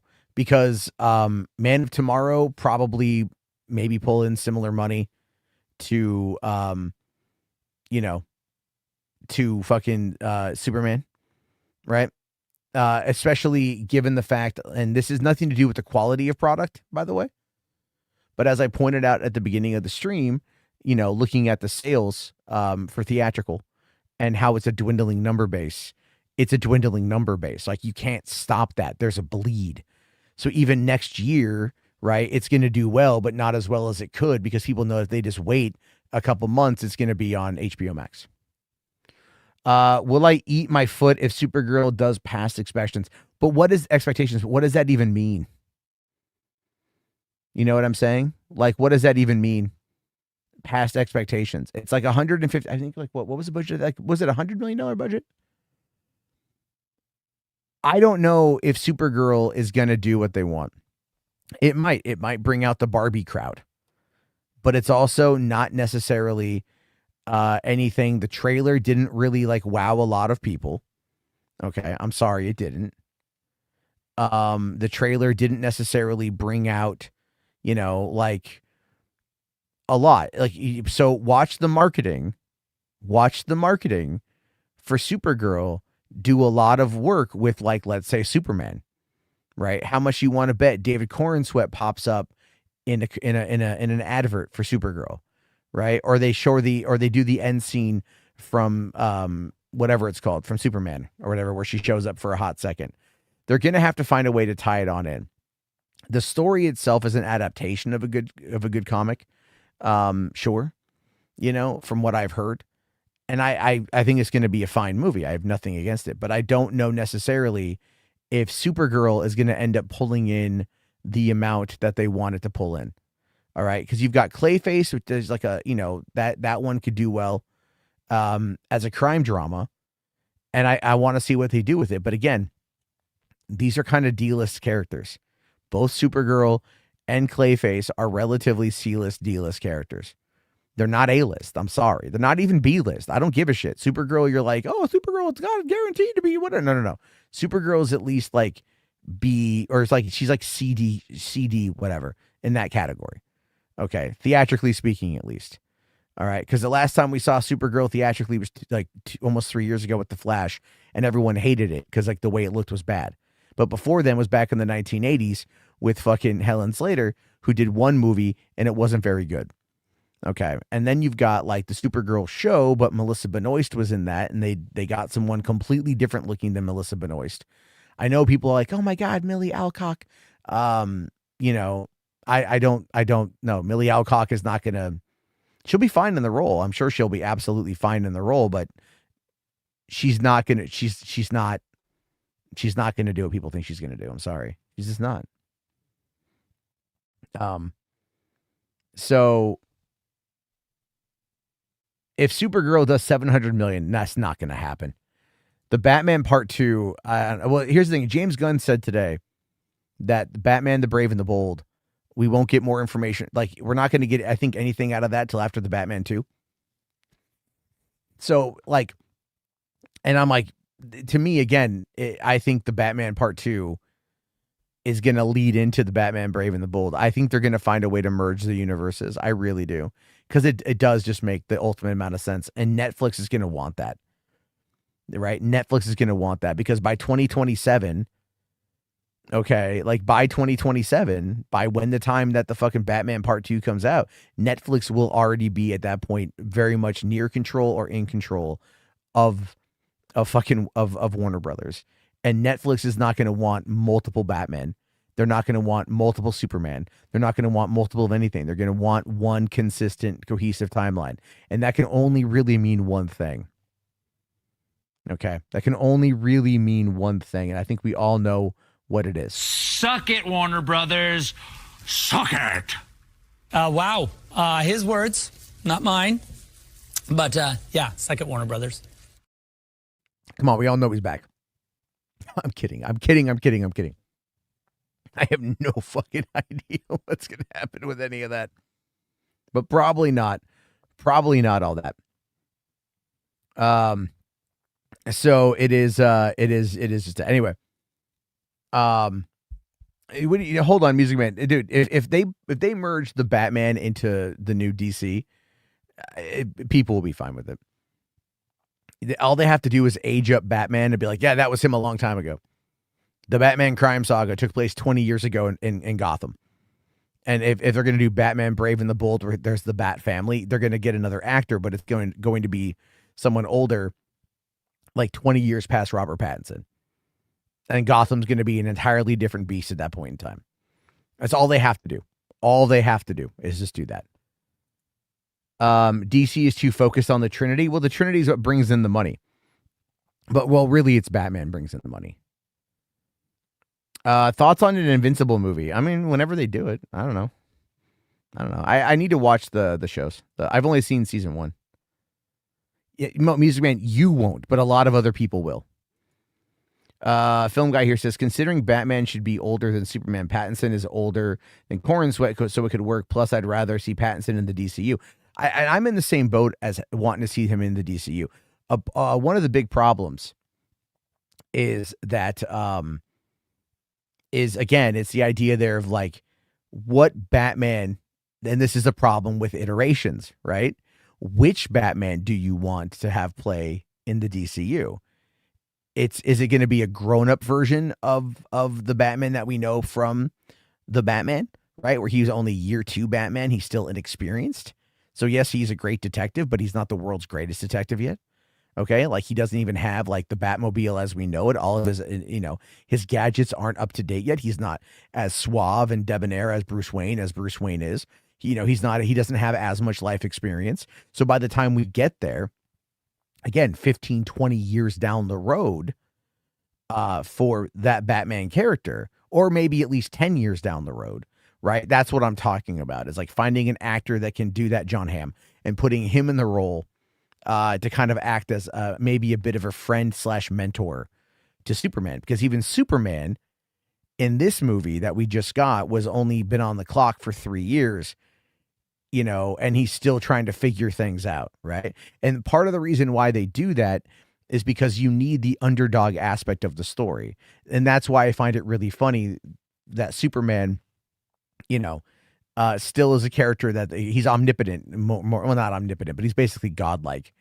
And so they still try to find ways to hurt him, and he still gets out of it because that's just what's going to happen. I will admit, though, the fact that they tried to fill his lungs with nanobots in the last movie was actually a pretty good take. I will admit that, right? If you can't drag him, out, you can at least find a way to kind of put him in something and hurt him a bit that way.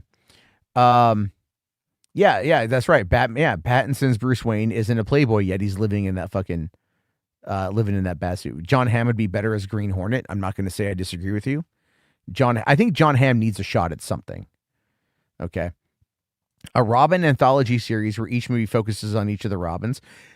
That's an interesting idea, but I think that would be better left for animation, to be fair. Damn, that makes a lot of sense. Thank you, Tony. Come on, man. Like, you guys listen to me prattle on about this shit, right? I know that if I was running Hollywood, I'd fucking money, man. I'm kidding. So Pattinson's not interested in a cinematic universe. That's fine. Let Pattinson do his 3 films. Let him dip out. Take the same Batman, the same character, age him up 10 years. There you go. That's all you got to do. Or that's the whole point when they had Pattinson cast as Batman. Just say that Batman is 20 years younger than Batfleck, and let Batfleck be Batman. All right. Like just do that shit. Just say it was him 20 years younger, and then he's older, more wiser, more jaded, more bitter, and everything else. And you could easily have done that.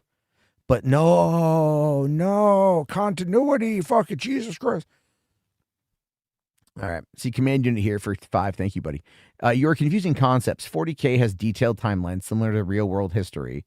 Unreliable narrator means canon can change, expand, or be patched. But again, in many ways, okay, fine, I see what you're saying there, but I also don't like that. If you cannot establish your lore and then you have to keep patching it or updating it or expanding it, and I know that history does that because we'll find out new things and go on and so on and so on. But when we're talking about just a simple narrative pathway here, you have to make it concrete. And that is one of the key factors that ends up fucking over comic books at the end of the day. People want simple, straightforward information. Okay. It doesn't need to be history. It needs to be entertaining. This is entertainment. All right. And so the average person is not going to want to read an entire dissertation about how like the God Emperor became the God Emperor. He just wants to know, did he fucking skull cruck some motherfuckers? Like, that's really bad. That's what I'm trying to say. You know what I mean? It's like, don't overthink it. Just give us something interesting that audiences can pull from and then be entertained by and then move on. Okay. Let's see. Lauren LaFranc and star Colin Farrell have stated a continuation depends on finding an excellent story that surpasses season 1 of The Penguin. I don't know if a season 2 should happen. I'm a little bit torn. Season 1 of The Penguin was fucking excellent. But the thing is, though, Sophia Falcone is the core point of season 2. She was the fucking powder keg of season 1. Okay. No one put as much work into season 1 of fucking The Penguin than the lady who designed and wardrobed fucking Kristen Milioti. Okay. Like there's, dude, they kept those fucking girls loaded. How do that? Those dresses are, my God. I mean, like, she's an attractive lady, make no mistake, but that show broke my brain so many times. Just like, fuck me, dude. Those dresses are amazing. And just like, you just want to motorboat a motherfucker. But my point is that it's like Sophia Falcone having a reason to go after the Penguin, who's now on his rise to power within Gotham. Not the underworld of Gotham, but the power players of Gotham, then actually completely turns the tables in regards to dismantling his empire. Okay, so in season 1, he was out there trying to take out the Falcons, right? He wanted to take out the Falcons, and he wanted to take out the other group as well, right? I forget the other group, and then he ended up no, it was the Falcons, right?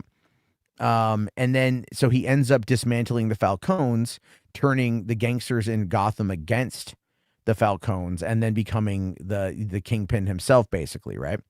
So in season 2, you have to then more or less juxtapose that. So now he's on top. He's not necessarily the underdog. She's the underdog. She is now going to come out and wage war against him, and he's got to try to maintain his power grip on the town, his power inside those upper social circles, while then trying to find a way to fight her, and he starts losing his grip as time goes on. It's very easy to come up with a core thesis for what season 2 will be, because you cannot take a character that was as well received as Sophia Falcone, right? Sophia Mercante. Got to make sure I say it correctly. Okay. You still have to watch dude, it's so fucking good. Falcones and Maronis. Thank you. It's Maronis. Okay. I was getting it mixed up, right? But you've got those characters, he took them out. Now he's on top. So what's the next evolution, right? He wants a power play. He wants to get higher. He wants more power. Okay. But there's always going to be those coming up and like nipping at his heels. And if you're telling me like anyone who's got now with Sophia Mercante, she's got nothing to fucking lose. So now she's an uncaged animal. She's rabid. And we already know the lengths of which she'll go to get what she wants. You know what I'm saying? So in that mindset, having her then be the core villain of season 2, I mean, the shit basically writes itself. Would I rather see a relationship between Sophia and her half-sister Catwoman? I think it'd be interesting to see that, but it's not something that I would necessarily like jump on. You know what I mean? The Batman and DCU is not entertaining. It is. Yeah. So let's see here. What you mean, Matt, is that the world has a shit attention span and too much lore can be bad for entertainment purposes. I tell you, I don't necessarily think that it has the short attention span is there. Yes and no, right? I think people want something to matter, and they want it to like mean something, right? It doesn't really matter how dense it is, provided it means something. And I think a lot of times, a lot of lore is ancillary, so it doesn't really mean anything. So that ends up being a bigger problem. But that's what I'm talking about. Mo was in the emergency room. What the fuck? So, I hope you're okay, Mo. I hope you're okay. See, Catwoman by Zoe Kravitz left a teaser in the Penguin, but I read a report that she wasn't in. Well, she didn't leave a teaser. It was left, it was a teaser that the show added. She won't be in the sequel to the Batman. I mean, I get why, so they can have another femme fatale character come on in, right? And give Batman another love interest, whether it's going to be someone like Vicky Vale or whomever, that's going to kind of be what they do with that, I think. But yeah, I like Zoe Kravitz in the Batman. I think she was good. So I don't know why she wouldn't be there necessarily, but she'll be back for the third one. Why do critics and SJW types glaze The Last Jedi and Rian Johnson? That's a fucking tough one to talk about. Actually, no, it's not. Rian Johnson is a critic's filmmaker, if that makes any sense, right? So Rian Johnson has been around long enough with stuff like Looper and stuff like Brick and his smaller films before getting The Last Jedi, to where he got to know the critics in Hollywood. They are friendly with each other. They are friends with each other. And as a result of that, they have protections for each other. Okay. Like when Gamergate happened, for example, there was a lot of valid criticism towards Zoe Quinn. A lot of valid criticism towards Zoe Quinn. You had a whole 9,000 word blog post complete with evidence, chat log evidence of her wrongdoings and emotional manipulations. And even that was something that was glazed over by her friends who were in the gaming media, who did not want to throw her under the damn bus. One of those guys was a guy named Devin Faraci. Devin Faraci used to run Birth Movies Death, or, well, beforehand it was Badass Digest. Then he was also a big glazer of Rian Johnson too. Friends with that guy as well. Then you find out that Devin Faraci finger banged a woman without her consent on a dance floor at a bar somewhere. All right. And then he admitted to it when she accused him, and he lost his job, and he's more or less now completely out of the industry. All right. And none of his friends caped for him or aped for him or whatever. None of them did anything to help him. In fact, he was good friends with the guy who ran Alamo Drafthouse, and that guy put him gave him a job working on some stuff there. And then when that came out, there was enough backlash on social media that he had gotten a job that he was fired again, or he stepped down from the Alamo Drafthouse gig. I don't know what he's doing these days, and I don't care. He sucks. He's an asshole. My whole point, though, is that, like, if you know these people, they will ape for you. They'll cape for you. Okay. They're not ape, the cape. They will absolutely glaze you. They will cape for you. They will protect you. They will look after you because your access to information and your access to power. That is why.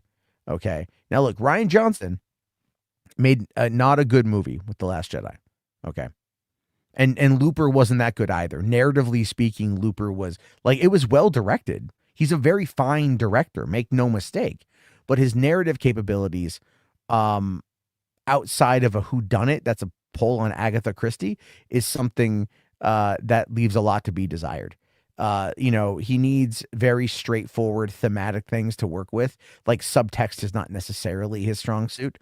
And so as a result, even Looper was they introduced the MacGuffin of the telekinesis only for the bad guy to have the kid to have telekinesis and use it to eviscerate one guy in the living room of the house, just as a cool scene. It served no other purpose in the movie outside of just a reason to kill this dude by fucking having a telekinetic kid tear him in half, right? Or whatever, pulling from the inside out. And anyway, then you look at something like Brick, and Brick was Brick was a whodunit, neo-noir detective story set in a high school where a bunch of kids spoke in 1920s gangster talk, and it was an interesting film. But that's what he also did. That was a whodunit. That was a detective film. So then he's like, let me just go and rip off Agatha Christie, and I'll do these, and those have worked out well for him, and that's where it should go. So the critics and the other people, they will cape for Rian Johnson because they know Rian Johnson in those circles, and the people who know him in those circles have more or less gone to bat for him to protect him from a lot of criticism because they are so close to it. Even though I think most critics hate movies, they're still people and they still have friends that they want to look after. And they probably deemed it as not being fair because he's their friend. But that's a lot of it. That's a lot of it there. Looper had a giant plot hole that if he kills himself, how does his old self go back in time?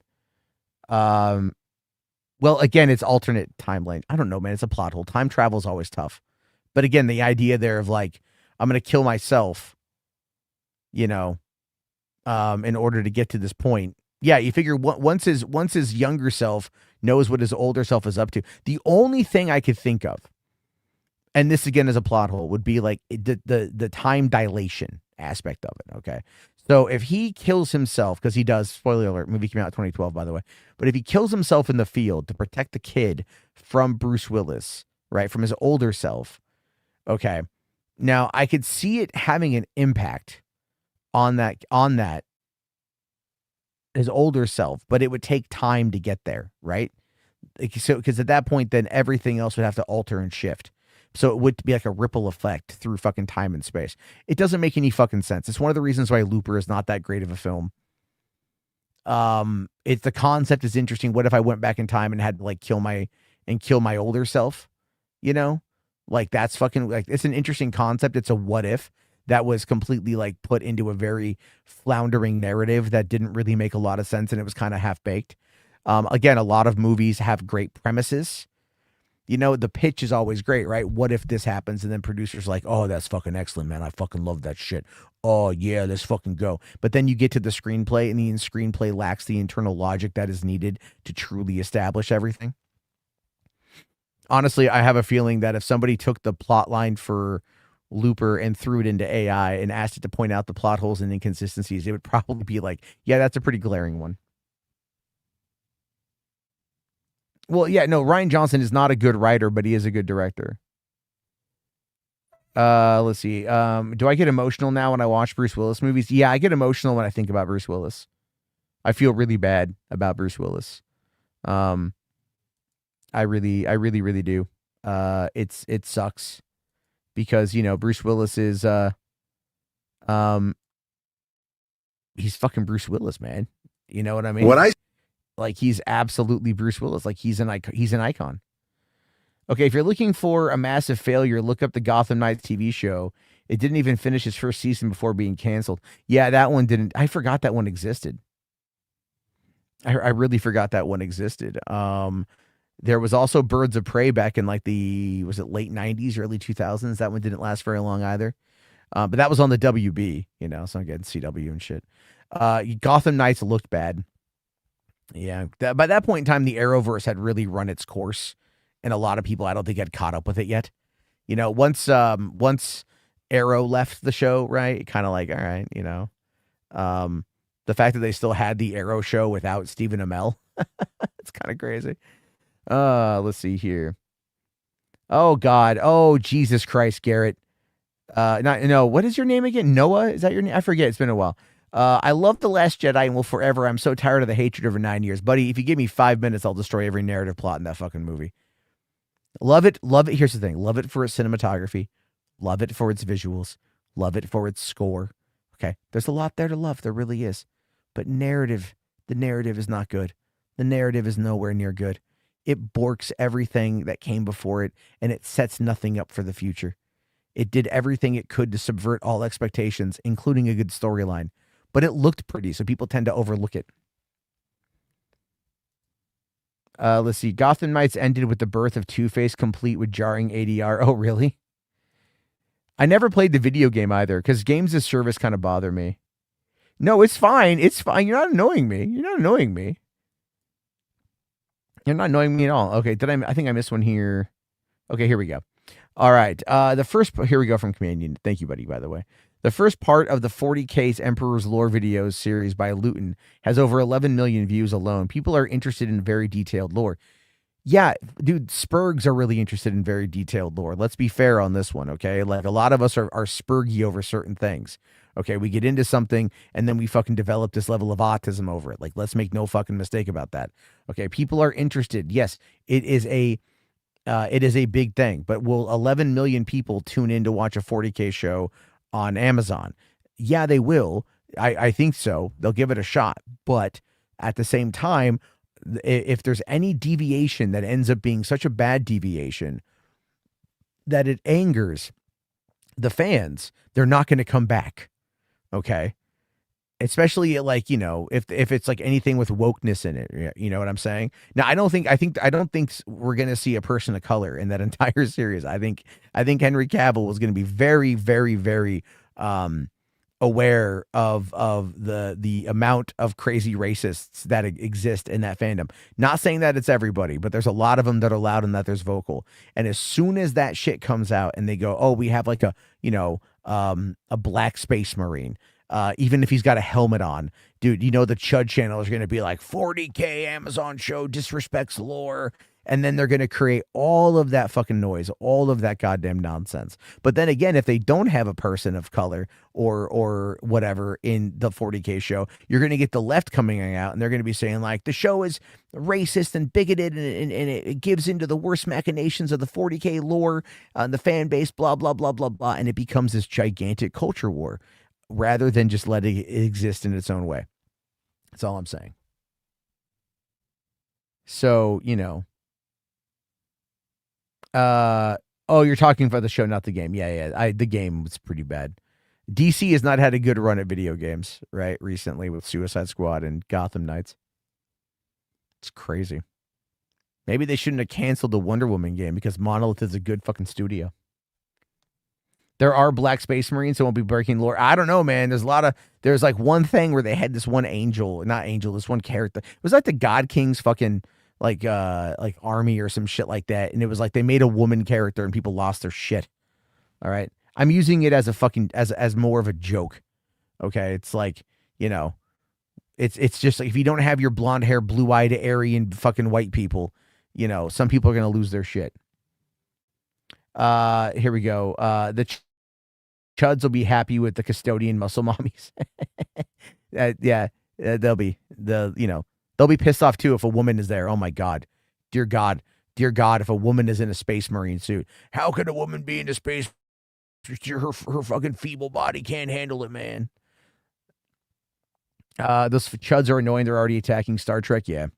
I will say this though. I did see a clip from Starfleet Academy with Tig Notaro talking about like Oscar Wilde. It was so bad. The acting was terrible. It was so bad. It was like, I'm like, maybe that's just like, in the context of the show, I don't know anything about her character. So maybe that's part of who the character is. But I was watching that scene and I watched it like 3 times and I was like, what the fuck is this, man? Like, what in the ever-loving shit is this?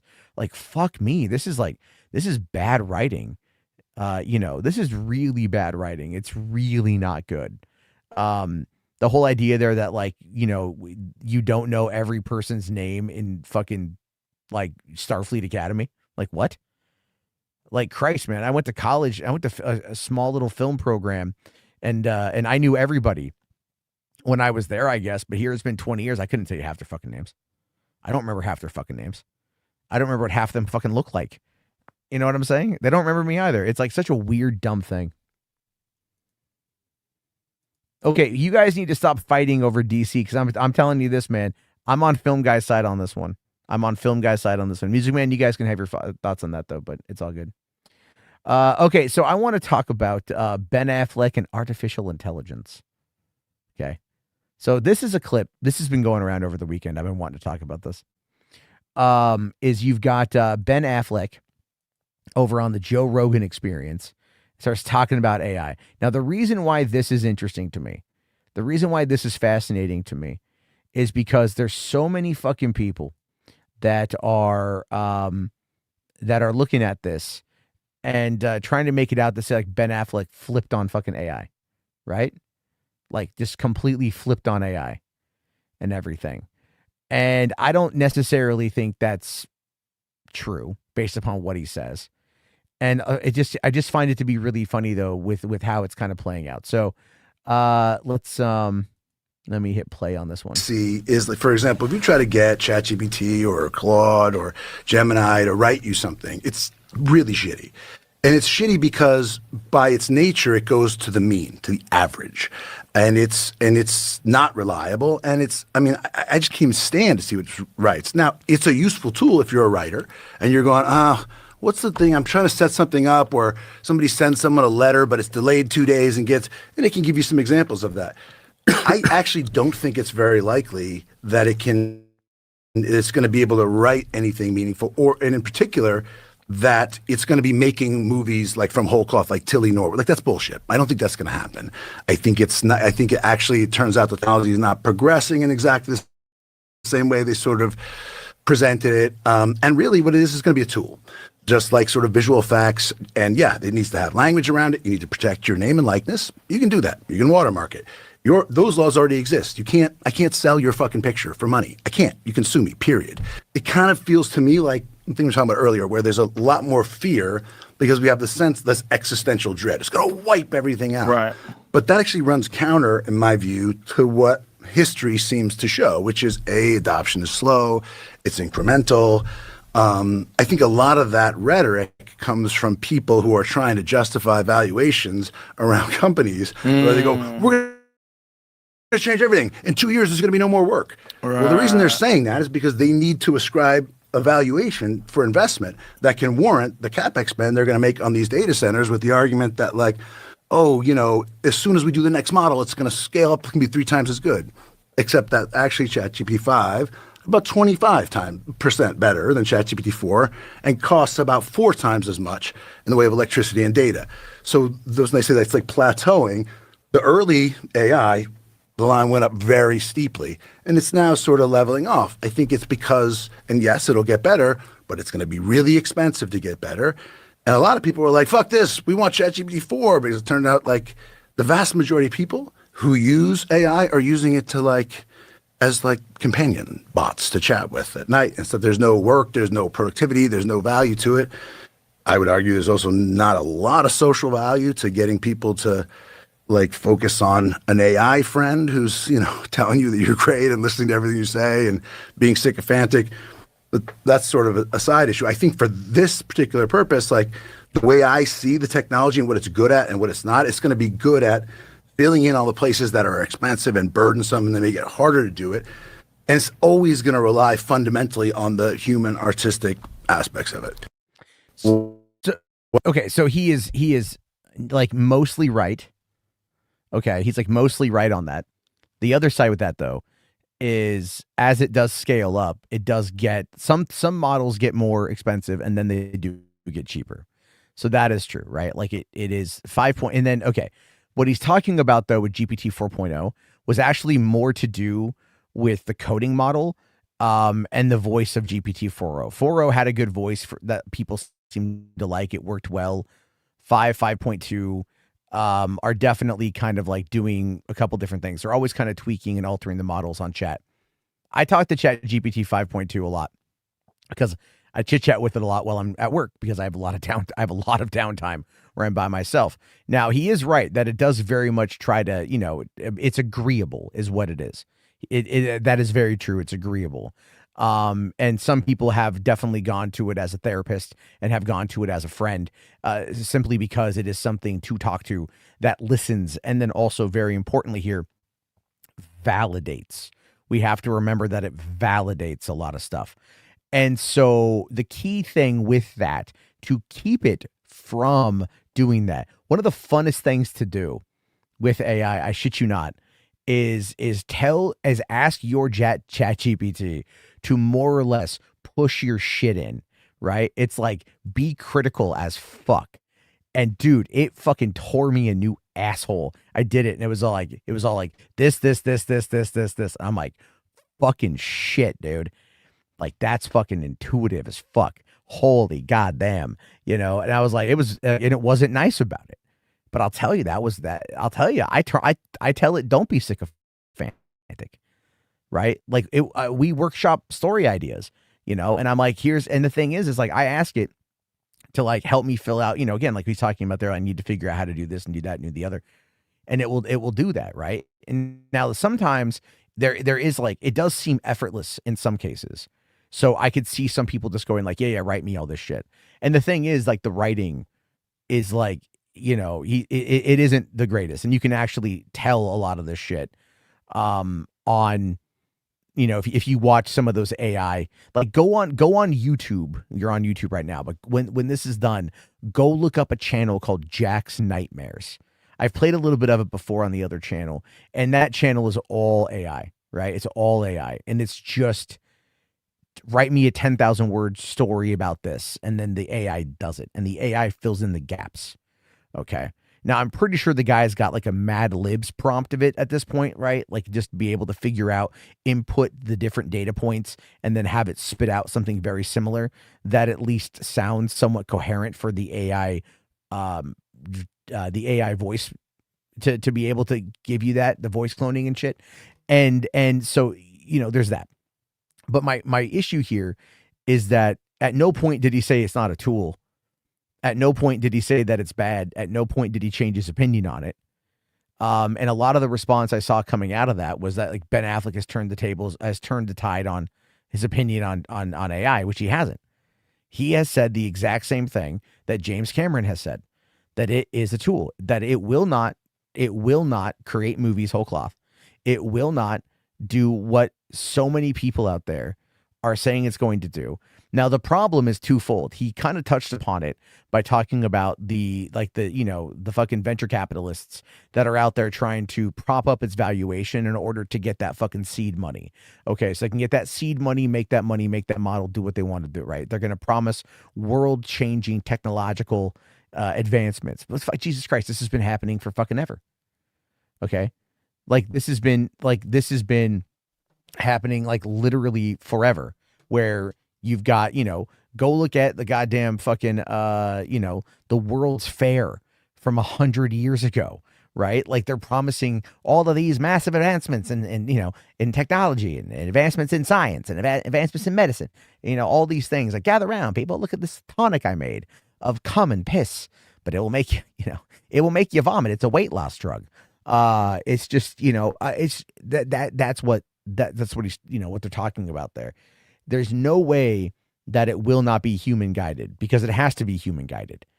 And it's the people out there that don't understand that tend to live in this weird bubble surrounding it, that they don't get that it can be useful for expediting a ton of stuff. The downside, though, is that we have to worry about the people that are using it illogically, and they are using it as ways to just be lazy and everything else. And you can see this in a lot of stuff, right? And I'll see this on Facebook, like my mom will share a story, and you can always tell it's written with AI because it follows a similar formula. But if you were to take that same story and you were to apply a sample of your own writing and your own style and your own voice and your own prose and how you do things, and it can emulate that, and it can take that otherwise standardized GPT sounding thing and then turn it into something that sounds like you. And it can do that. People just don't take that extra step. And that's how you're able to figure out who predominantly is lazy with AI rather than everything else. And so this concept here of it being a tool is the right call. And treating it like it's a tool is the right call. Okay. But you got to also remember here that Matt Damon and Ben Affleck were legitimately talking about how Netflix, when they want to do an action movie, you have to have your big action set piece in the front of the movie to keep people engaged in watching it. You have to repeat the plot of the film 3 to 4 times in dialogue throughout the movie to keep people engaged who are watching it on their phones, or they're watching it in the background and they're not as engaged with it directly as they would be if they were watching it in a theater. And that is something that, I can kind of see that if you think about the movie Frankenstein, right? If you look at Guillermo del Toro's Frankenstein, the action of that movie, all the action in that movie largely was done in the first fucking 5 minutes of that film. when they're on the boat and the monster is attacking and tearing everybody apart. The first few minutes of that fucking movie was where you got the most action.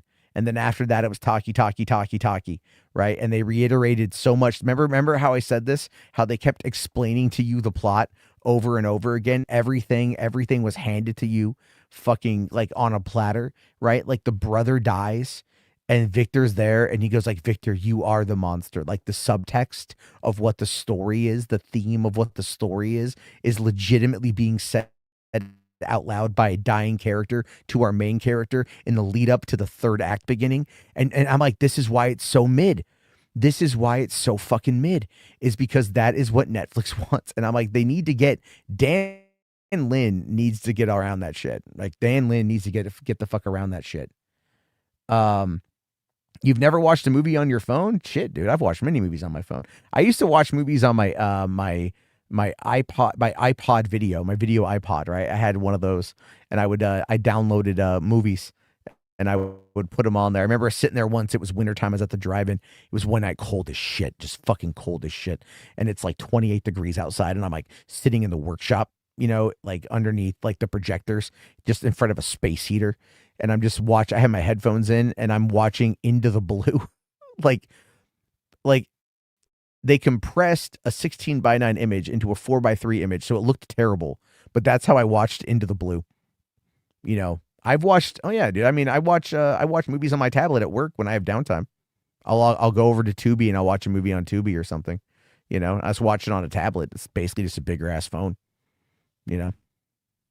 So I've watched TV on my phone. Yeah, not that bad. When I was on my cruise ship, actually, that's how I watched the final 2 episodes of Peacemaker. I found a website that had hosted the episodes.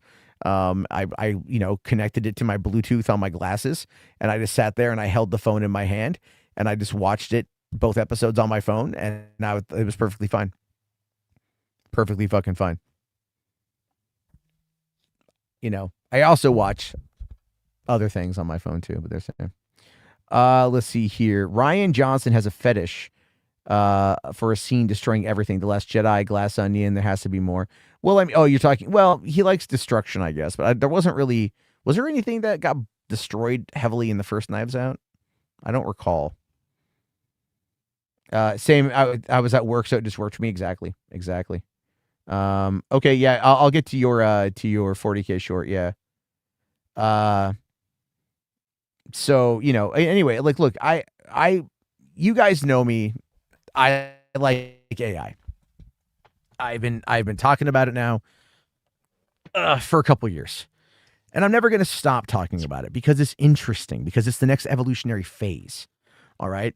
And it's going to give people the opportunity to tell stories in ways that they haven't been able to previously do that. And we've already come so far for these young filmmakers or amateur filmmakers to be able to tell stories in new and interesting ways that they were unable to do beforehand. You know what I mean? And that's kind of the whole like point of it all, you know, is that, and that's what I'm really fascinated to see where things go. But again, it requires a human hand, and it requires, what am I looking at there? Okay. Someone's poking me and it's my fan. It requires human oversight, and it requires a human mind to guide it, but it's a tool. That's all it is. The people out there that are suffering from the existential dread are worried that they're going to be replaced because they already fear, that they already are replaceable.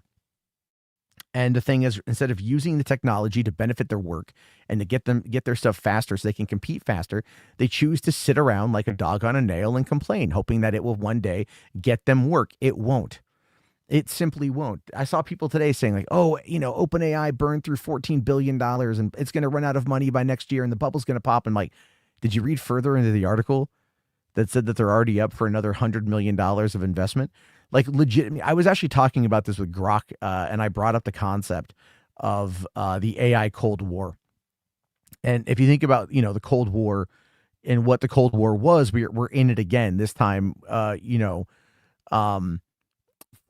From the perspective of technology, but we're still in a Cold War against other countries that are rapidly developing their AI, and we have to kind of, you know, keep ahead of that. And it was like, you know, he goes like, yeah, that's actually pretty decent argument. Now, granted, is it going to be agreeable? Grok can actually be a dick. A Gemini can be a dick.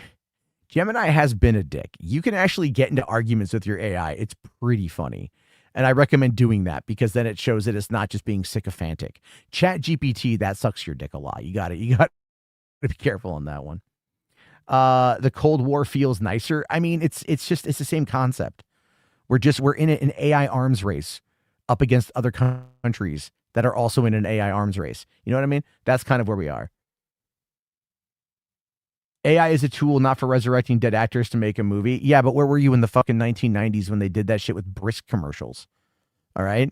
Like, this shit's always been going on. People are always looking to make money. James Earl Jones is dead, but he sold his voice rights to Lucasfilm before he died in order to make sure that his family had more money after that shit. If the families are being compensated, who cares?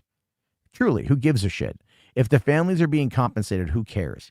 If you can remake, right? If you could find a way to digitally bring in Paul Walker to make the last couple Fast and Furious movies better, then people would fucking do it if there was money to be made. Can you even copyright AI? You can't right now, but they are going to make it a thing. Let's see here. Grok will make you lose your shit. That's why I only fucks with Chat GPT. And yes, it will suck your dick. Yeah. Let's see. Chat GPT 4.0 or older versions don't argue as much. The 5.2 does argue and limit itself in responses. I haven't gotten into arguments with it, but I also put heavy restrictions on. I tell it to like short, no fluff, concise responses, 2-paragraph, 3-paragraph maximum. Stick to one talking point and then follow-up question to keep the conversation going. And honest to God, dude, okay, I'll put it to you guys like this. So there was a story idea that I had back in like 2006, 2007. And I'll just tell you guys the basic premise of it, right? It's a slasher movie, but takes place in the early 1990s. A group of college kids who are all taking a survival class head out into the wilderness for their final project. It's just survive 2 nights camping. And their instructor is a former Vietnam prisoner of war. So he's a veteran. He's got PTSD. Kids play prank on him. And he ends up having a flashback, thinks that they're all Viet Cong, wants to kill them all. Okay, that was a general idea I worked on. Now, I wrote a bit of this. I wrote some stuff for it back then. But the problem that I had with it was I felt that it was insensitive. I felt that it was making light of veterans with PTSD. Now, I will tell most people, I don't really care about like if you served this country or not. I say that because I've just dealt with Marines and Navy for years in San Diego, and there's no love lost there. Like none. I don't care. I don't bend over backwards on that kind of hoorah shit. Okay.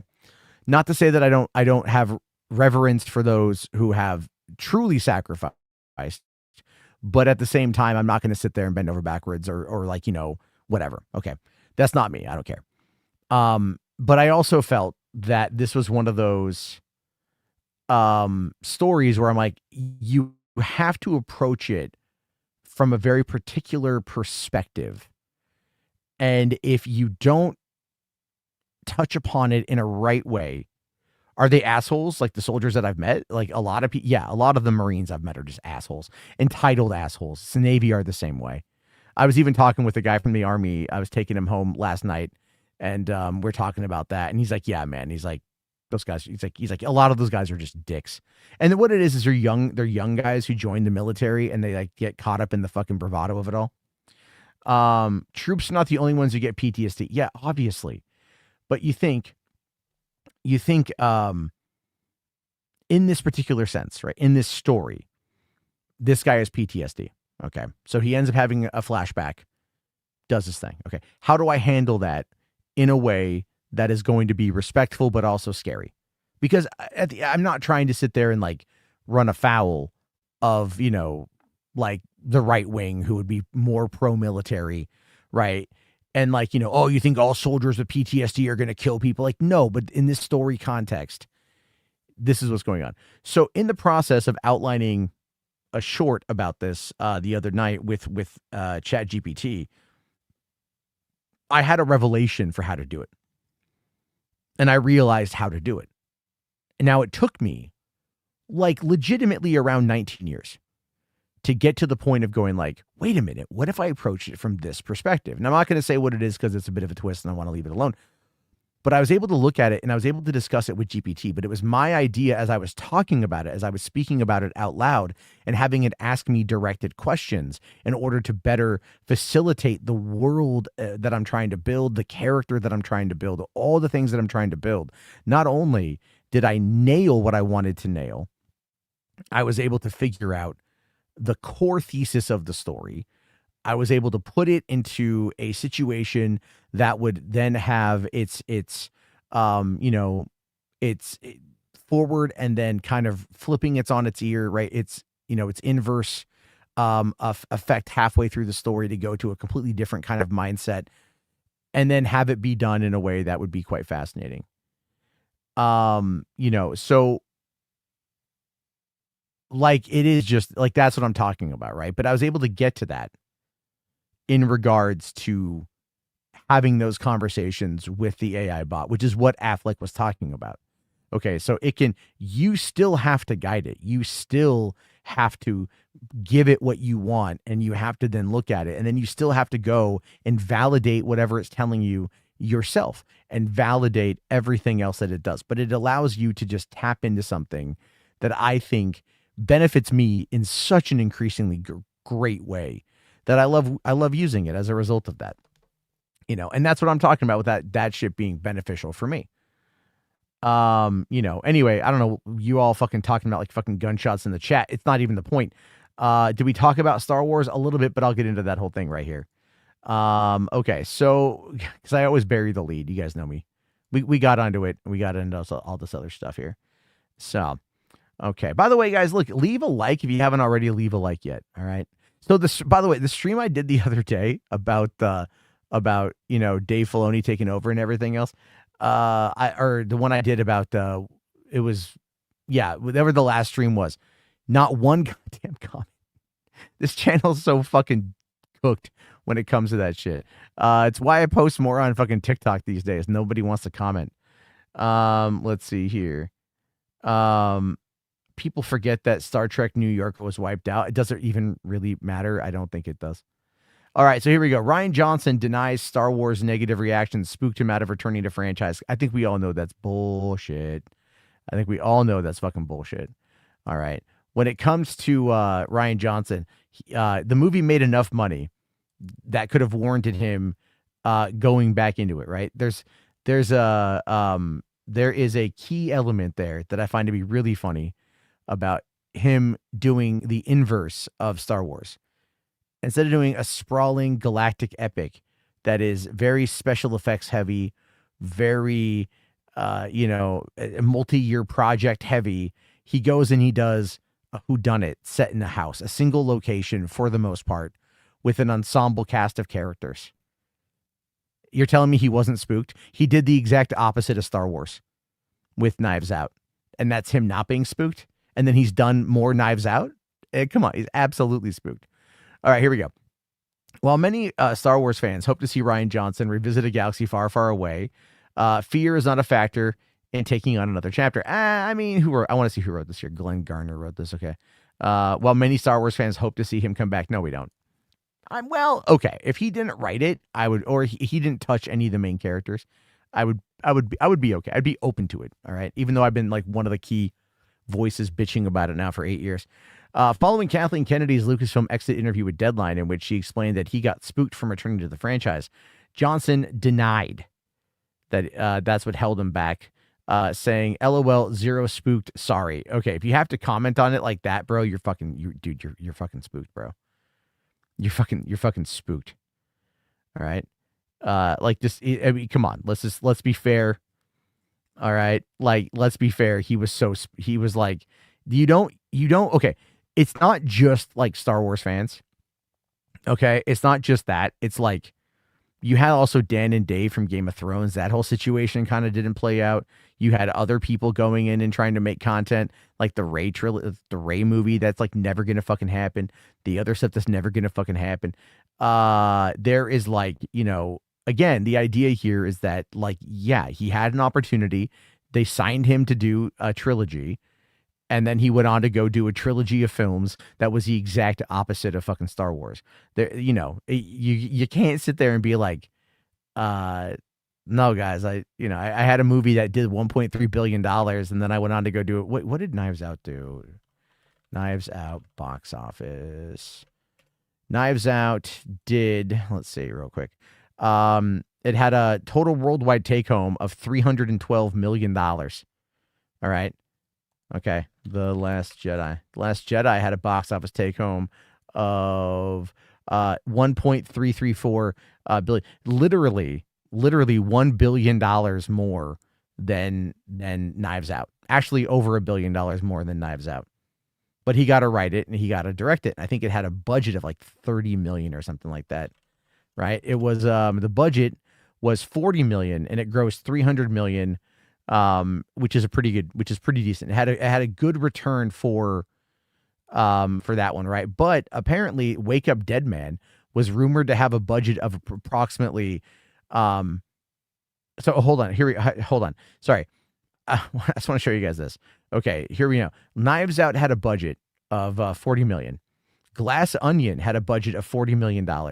Wake Up Dead Man had a budget of $210 million. I haven't seen Wake Up Dead Man yet. What about Wake Up Dead Man, out of curiosity, would increase the budget literally over fivefold? What about Wake Up Dead Man increase the budget like that? Now, granted, Netflix had acquired the rights to the sequels for a reported $450 million.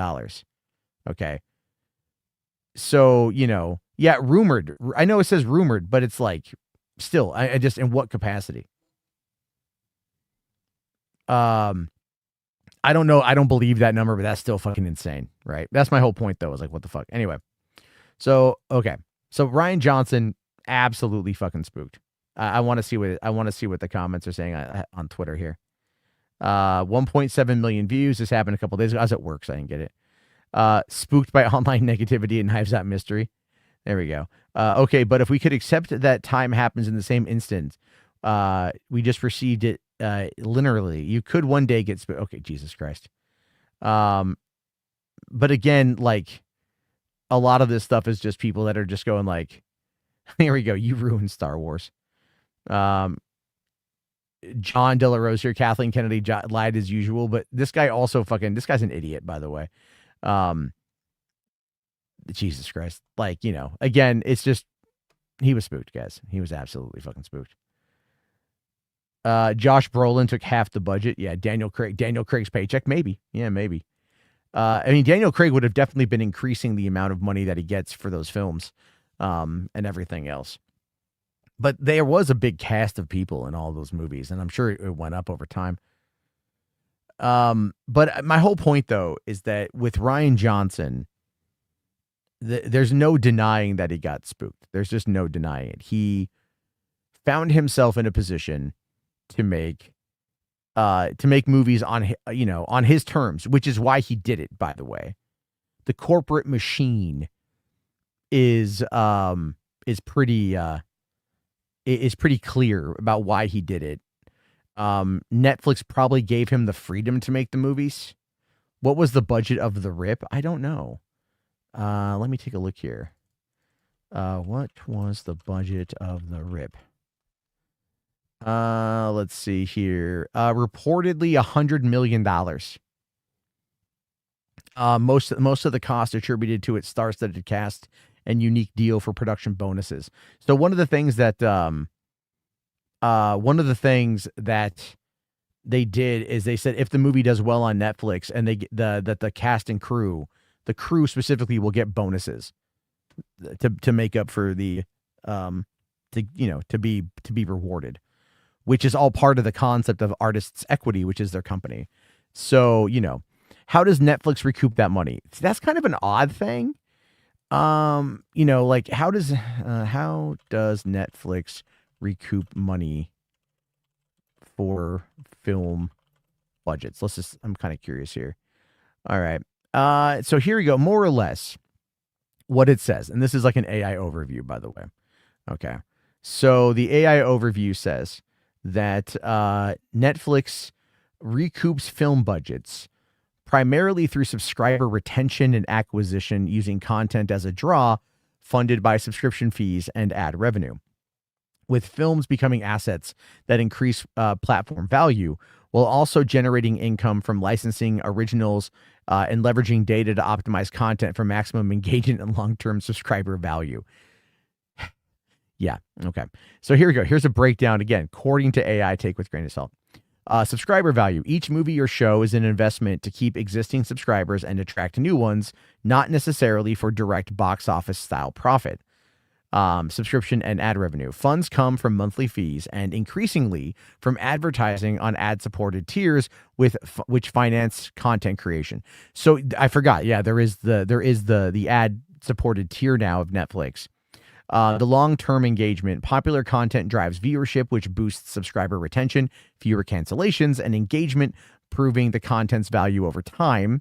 So then they kind of use that to justify the expense.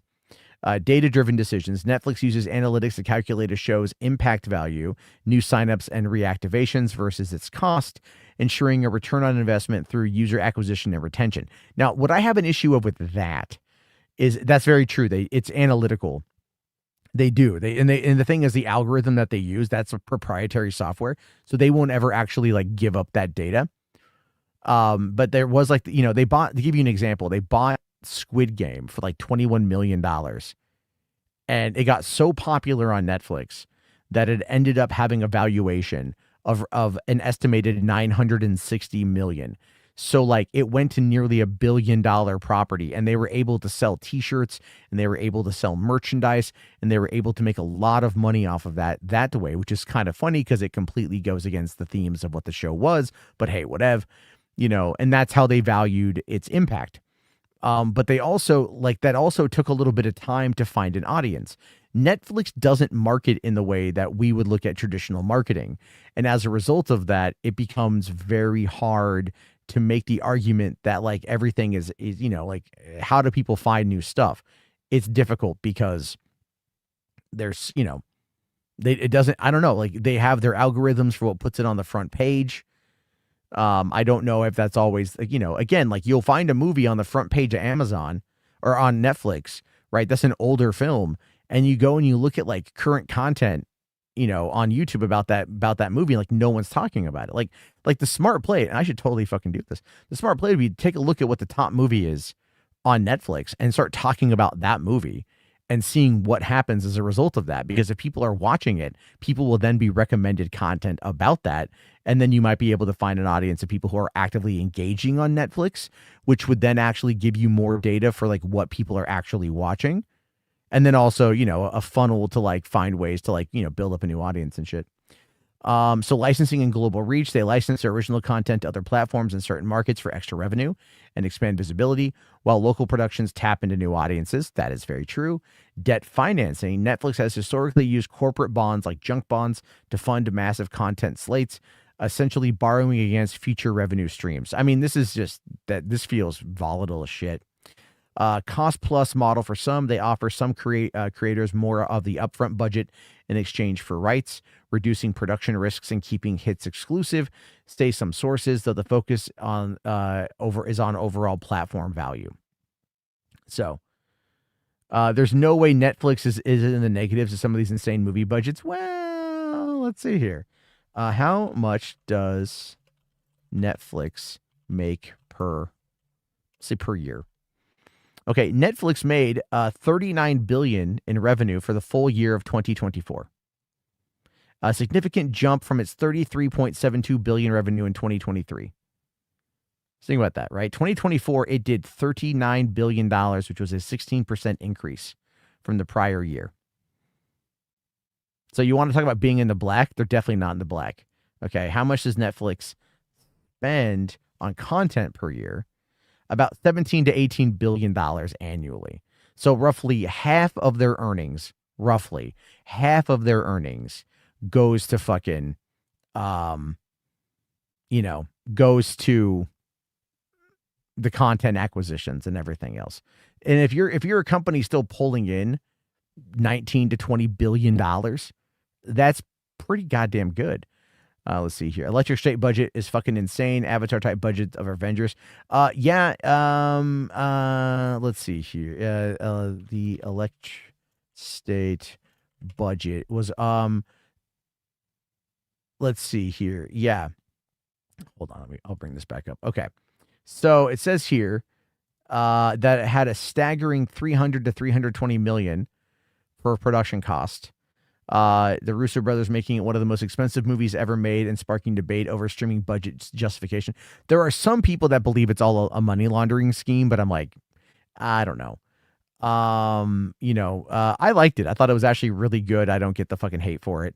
Why the high budget? There is upfront payments. Netflix often pays large upfront fees to stars and directors like the Russos, inflating costs without back-end deals.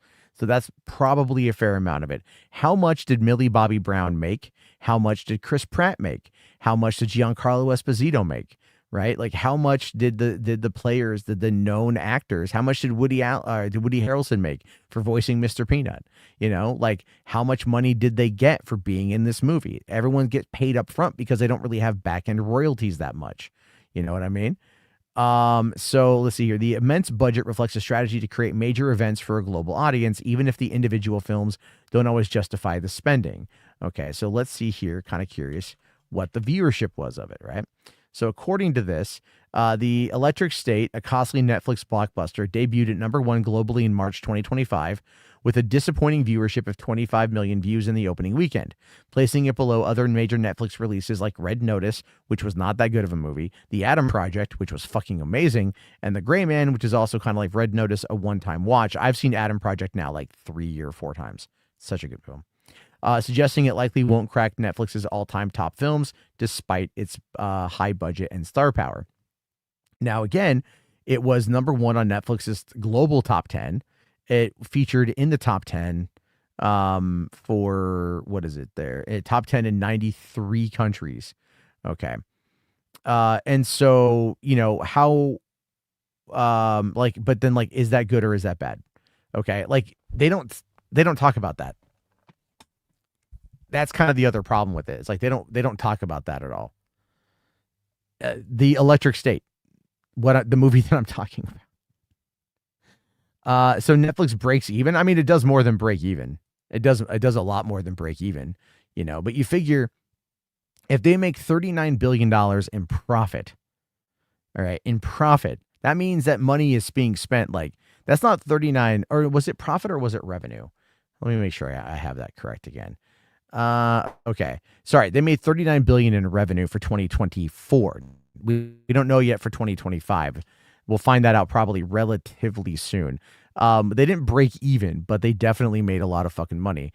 And then if you look at Netflix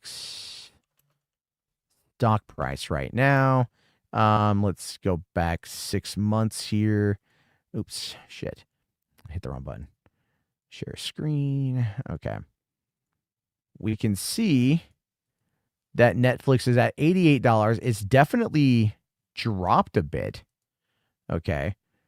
It was up, October 21st, it hit 124. Now it's down to fucking 88. So what the hell is causing that? Let's see here. Netflix earnings expected to include discussion of Warner Brothers acquisitions. Okay, here we go. Tip ranks literally 43 minutes ago. This is what they're talking about here. Okay. Netflix will announce its results for the fourth quarter of 2025 today. Wall Street is cautiously optimistic. So if we go back real quick and we look at the numbers here, okay, we go back, let's go back one month. Okay, here we go. All right, we dropped out here January 2nd. All right, so December 31st, it was kind of dipping a little bit, but it was a big dip at the beginning of the year. So first day, people were selling. Okay, fine. And then it's kind of dropped off since then. Now they've been probably waiting to see what happens as a result of the Netflix and Warner Brothers stuff, as well as the earnings call. So when they do the earnings call, this will probably spike back up because investors will jump back in. Seeing that they have probably like good numbers to pull from everything else. But if you also look over here on the side, you can see Warner Brothers Discovery is up 0.29% at $28.57 a share. And Paramount is trying to push for $30 a share, guaranteed. So this whole thing is a mess right now. But I will fully admit that I don't know a lot about the stock trade, so I'm kind of just going off of like pulling shit out my ass. Okay, so streaming giant Netflix is scheduled to announce its fourth quarter results after the market closes on January 20th, which is now technically today. Heading into Q4 earnings, there have been concerns about the company's takeover of Warner Brothers Discovery, with the potential deal facing competing bids from Paramount. Meanwhile, Wall Street expects Netflix to report earnings per share of 55 cents for quarter 4 2025, reflecting a 28% year-over-year growth. Revenue is expected to increase by 17% to $11.97 billion. So, I mean, I don't know necessarily. Again, if they say 39 billion on Google, and this is saying, I don't know what this means, to be fair. The company's Q4 2025 results are expected to benefit from strength in Netflix's international business, a strong content slate, and growing ad revenue. Okay. So again, ad revenue is a big one. How much will they increase their subscription when they when they acquire Warner Brothers? Probably a fair amount. So probably a fair amount. I'm not too sure I'll keep it at that point. I don't plan on, I mean, I have Disney Plus. I'm going to go back probably when Daredevil drops in a couple months, but I unsubscribed over the Jimmy Kimmel thing back in the summer, and I don't have any like regrets about that at all. So, all right. So this is basically why I want Netflix to buy HWAD. I mean, it hopes whoever acquires Peacock, because that's probably going to happen at some point. So look, I don't know much about the stock, okay, but we're going to find out more by the time I go live tomorrow night. Okay. I think we're going to find out more by then, and that's going to be the big thing. So it's all good. We'll have to wait and see what happens there. All right. Let's see. 12:30. How long I've been on now? Because I got to go to the bathroom. 2.5 hours. Yes. I think it's time to wrap it up. It's definitely time to wrap it up here. I do appreciate all you guys hanging out with me tonight. Let me find. There was one. Let's see. Command unit here gave a short. It's a short. So, it's short. All right. This is fucking a thing. Okay. So this is just 57 seconds. Wait, Exo Squad is no longer on Peacock. It's on Internet Archive, and Peacock just sucks. Well, yeah. Well, to be fair, Peacock did announce that we are getting Ted Season 2, and it looks really funny. So I'm very excited for that one.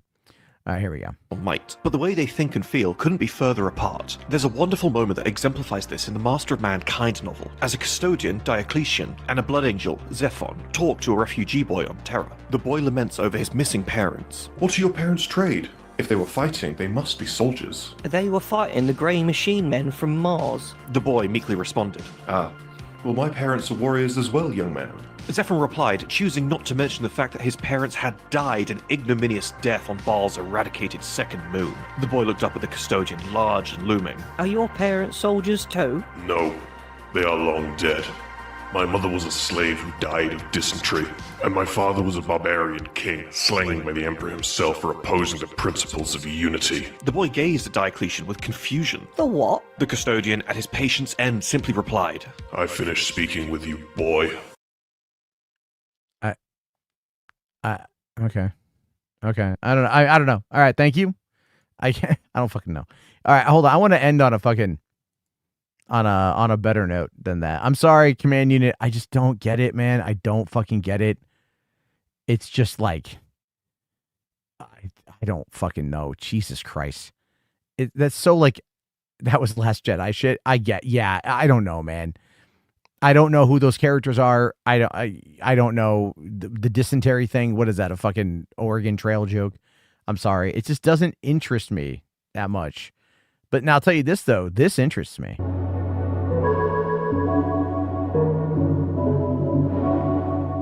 This film is the adaptation of a PS2 game. Some of the design of the creature were limited to the PS2 performance in that time. We had to adapt some of the creature. They're the same creature, but they're coming back slightly different. I started again drawing those things with no limitation. Why? Because those beings are so much in my mind, in my soul. I could just bring things loosely, creatively, but spontaneously like that. And because I draw with sketch, I don't draw with 3D, it's a very spontaneous process. It's a pen, a pencil, and a piece of paper. It's a completely loose process.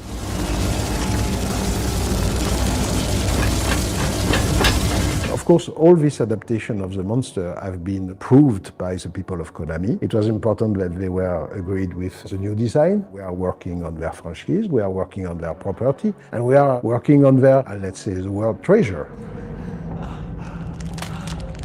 I can't believe they got the writer-director back from the movie from 20 years ago. Film, which is that all the creatures are played by dancers and acrobats. So all the monsters on this film are played by real person with physic gift. They have created a level of strangeness and harmony into the monstrosity of these things, which I think is actually very disturbing. They're able to learn choreography and move their bodies in a way that maybe an actor can't. They have a language that I don't have. And it really is terrifying being chased down a dark hallway by a group of monsters moving that way. I think I did have nightmares for a couple of days after shooting those scenes. The big advantage to have a real actor or dancer, stunt performer on set playing the creature is like, for example, at the Armless, you basically have everything there and you just like need to make it less human. So we sped it up and like make it way thinner, painted out some stuff, and that basically already gave us the final creature.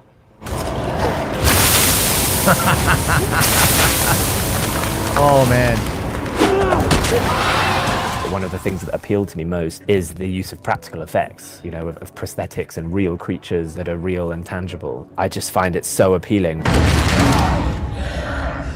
When I had to direct the sequence with the nurses, it was amazing to see all these great dancers under the direction of the choreographer of the film, Roberto Campanella, who was also the original choreographer of the first film. I always try to find beauty into the horror and find horror into the beauty, and that's exactly what I'm trying to do in this film and in most of my films. I am so excited to see this. I am so excited to see this. I think that's going to be fucking... Wait, you haven't seen the first one? Okay, don't see the second one. All right, don't see the second one. But the fucking first one is great. Like, the second one, no. Like, that one you can skip over. But, like, the first one is moody as fuck, dude. It's so good. It's so goddamn good. You know, I think I'm excited to see what they do with that shit. I really liked... I really, really enjoyed the first movie a lot. And I watched it again, I think like last year. I did a patio commentary on it. It's super fucking good. Super fucking good. I really appreciate that they actually went back to Christoph Gans to do it. That's crazy as shit though, man. You know, like that's crazy as shit that they fucking went back to like the original director of the movie from 20 fucking years ago. You know, 20 years ago. It's crazy. Good stuff there. What year did the first one? 2006, dude. 2006 is when it came out. It's got one of the coolest kills in that movie, man. Like fucking Pyramid Head. If you guys come on, those of you who are still here, there's still 31 of you here according to what I can see. Come on, guys. You all fucking know. You all fucking know, right? Like that shit's fucking great. Anyway. Oh, craziness. Did I see? No, I haven't paid attention to Nick Fuentes. I have no idea what's going on. Yeah, dude, holy fuck. No, it's good too. The score is unsettling. The score is like, you should check it out. Where is it streaming? I think it's a Universal. Let's see here. Silent Hill 2006 streaming. Currently available. On if you have AMC Plus, you can watch it. You can watch it there. I'm sure there are other places, you know, where you could probably find the whole fucking movie. You know, I'm just saying that it might exist. to some extent. You can rent it on, what is it? Is it? Yeah, you can get it on YouTube. You can rent it for $4, or you can buy the HD. Why would you buy digital? It makes like no sense. Anyway, yeah, I really recommend it. I don't know if you know where to go look for it, but you should go find it. The concept of Silent Hill has always been fascinating. Yeah, it has been. It's good. It's good. It's creepy. That's the whole point. Like, it's creepy and shit. Hold on, just a throwback. I did enjoy your LA backdrop from the older streams. Checked them out the other day. Just calm and relaxing. Maybe bring it back. Do I even have any of that shit still here? Do you mean like this background? Is that or are you talking about this background? That's like the other one. I have a feeling you're talking about this background, right? The one that's just like the LA skyline and shit. You gotta let me know if that's what you're talking about. I do miss it though, but I just kind of dig the vibe. Well, the vibe on this one. This is actually, believe it or not, AI. I had AI develop like a film grain backdrop. I just happen to kind of like it because it separates everything. But then there's also like, this was another one I was using. I kind of like that design, and I was using this one for a while. I kind of like that design too. This was one I was using for Patio commentary like a couple of years ago. Of course, there's this one that looks like it's the old fucking, what's it called? The tape there. The only downside to this is I like it. I do like it quite a bit. But it flashes and it can cause problems, but it is kind of cool. It is nice to see everything moving. It does give it a friction, which I like. There's also this one here, same kind of one, but a little bit different. This is one I was using for Patio commentary a long time ago. Here's the old Patio commentary backdrop that I was just using, where I just kind of had me talking about it. Here's like the old logo. Oh, that's the old thing there. This one I like. I like the texture of this, to be fair. Talking about that one out there, you guys can't even fucking see. And then I got like this one right here as well, which I do like, but it is also very fast paced and everything else. But I'll go back to that one there for you there. Yeah, I don't know why just background noise is easy to keep my mind off things, and it helps to sleep as well. So are you talking about like the streams or like the background? What are you talking about there? Like when I was on camera, or like, I don't even know what you're talking about. Peacock also got rid of all their 80s and 90s shows that used to have for free. Yeah, well, they probably licensed them someplace else. They definitely do that shit. Not the biggest fan of that, to be honest with you. So it is unfortunately just kind of part of everything. Okay. Yeah, the background. Okay, there you go. That's what I thought. It's hard to tell because like the background is like, I think for the old streams, I wasn't using this design. I don't think I still have any of that stuff on here. Because like you get rid of that, and then it's just this, right? And then I can also, like you're talking like this sort of thing, like having. If I bring this up on stage like this, it's just old school designs, which, like I don't mind, but I just kind of like having that information there. I was trying to do this one for a bit. I thought about trying to figure out like a way to have a conversation and have stuff down at the bottom there. There we go. That one's more in the center. This is a custom one that I made. I don't know. I just kind of prefer like having. Do I have anything else here? Hold on. Do I have anything over here? This is the other side of it too. Okay. See, here we go. Right. Like, so here we go. Like, this is what I was doing, and this is like, if I just want to like have a conversation, this is like something I might just do. That way there's no like build up to it or whatever. But this is all just like on the other setup there. What do I got over here? This is it's the same thing. I have different profiles set up for shit that I need to like work on. Oh, anyone remember this? Look at this one here. And I had like the green. I was doing like the fucking Patio commentary stuff and having it more built up there. Or there's this one here. Let's see, does that even fit? Kind of fits. Kind of vibes with it a little bit. Or when I was doing like the talking, this is kind of okay. I don't know. I mean, look, man, I just talk on this shit. I just talk. That's what I do. I'm so done trying to like go on camera. I'll go on camera for like TikTok and for shorts and shit. But like for the most part, I just don't give as much of a shit anymore because it doesn't even really matter. Like one of the things I've learned for one is you guys don't care. Period. Like you guys don't give a shit. Yeah, okay. Even though I thought it was moving in the background, you see like live cam feeds. Oh, okay. It's just tricking your brain then.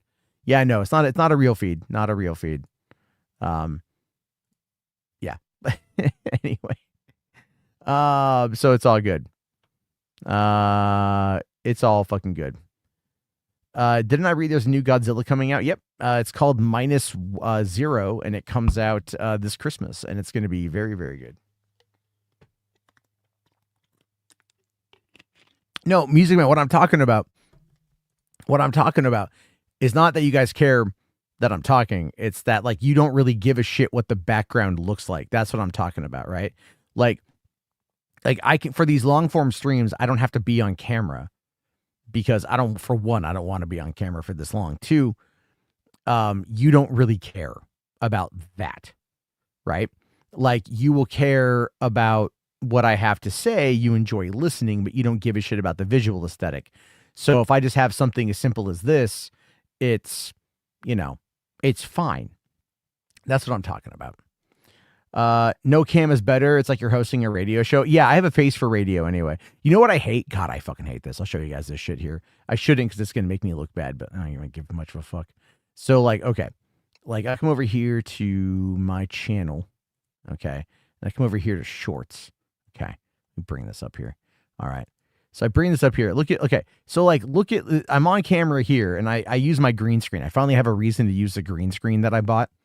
Like many years ago, I bought this foldable green screen and I'm like, you know what? I need something that looks better than just like the jank of my room that everything's moved around. And so anyway, I do all that shit.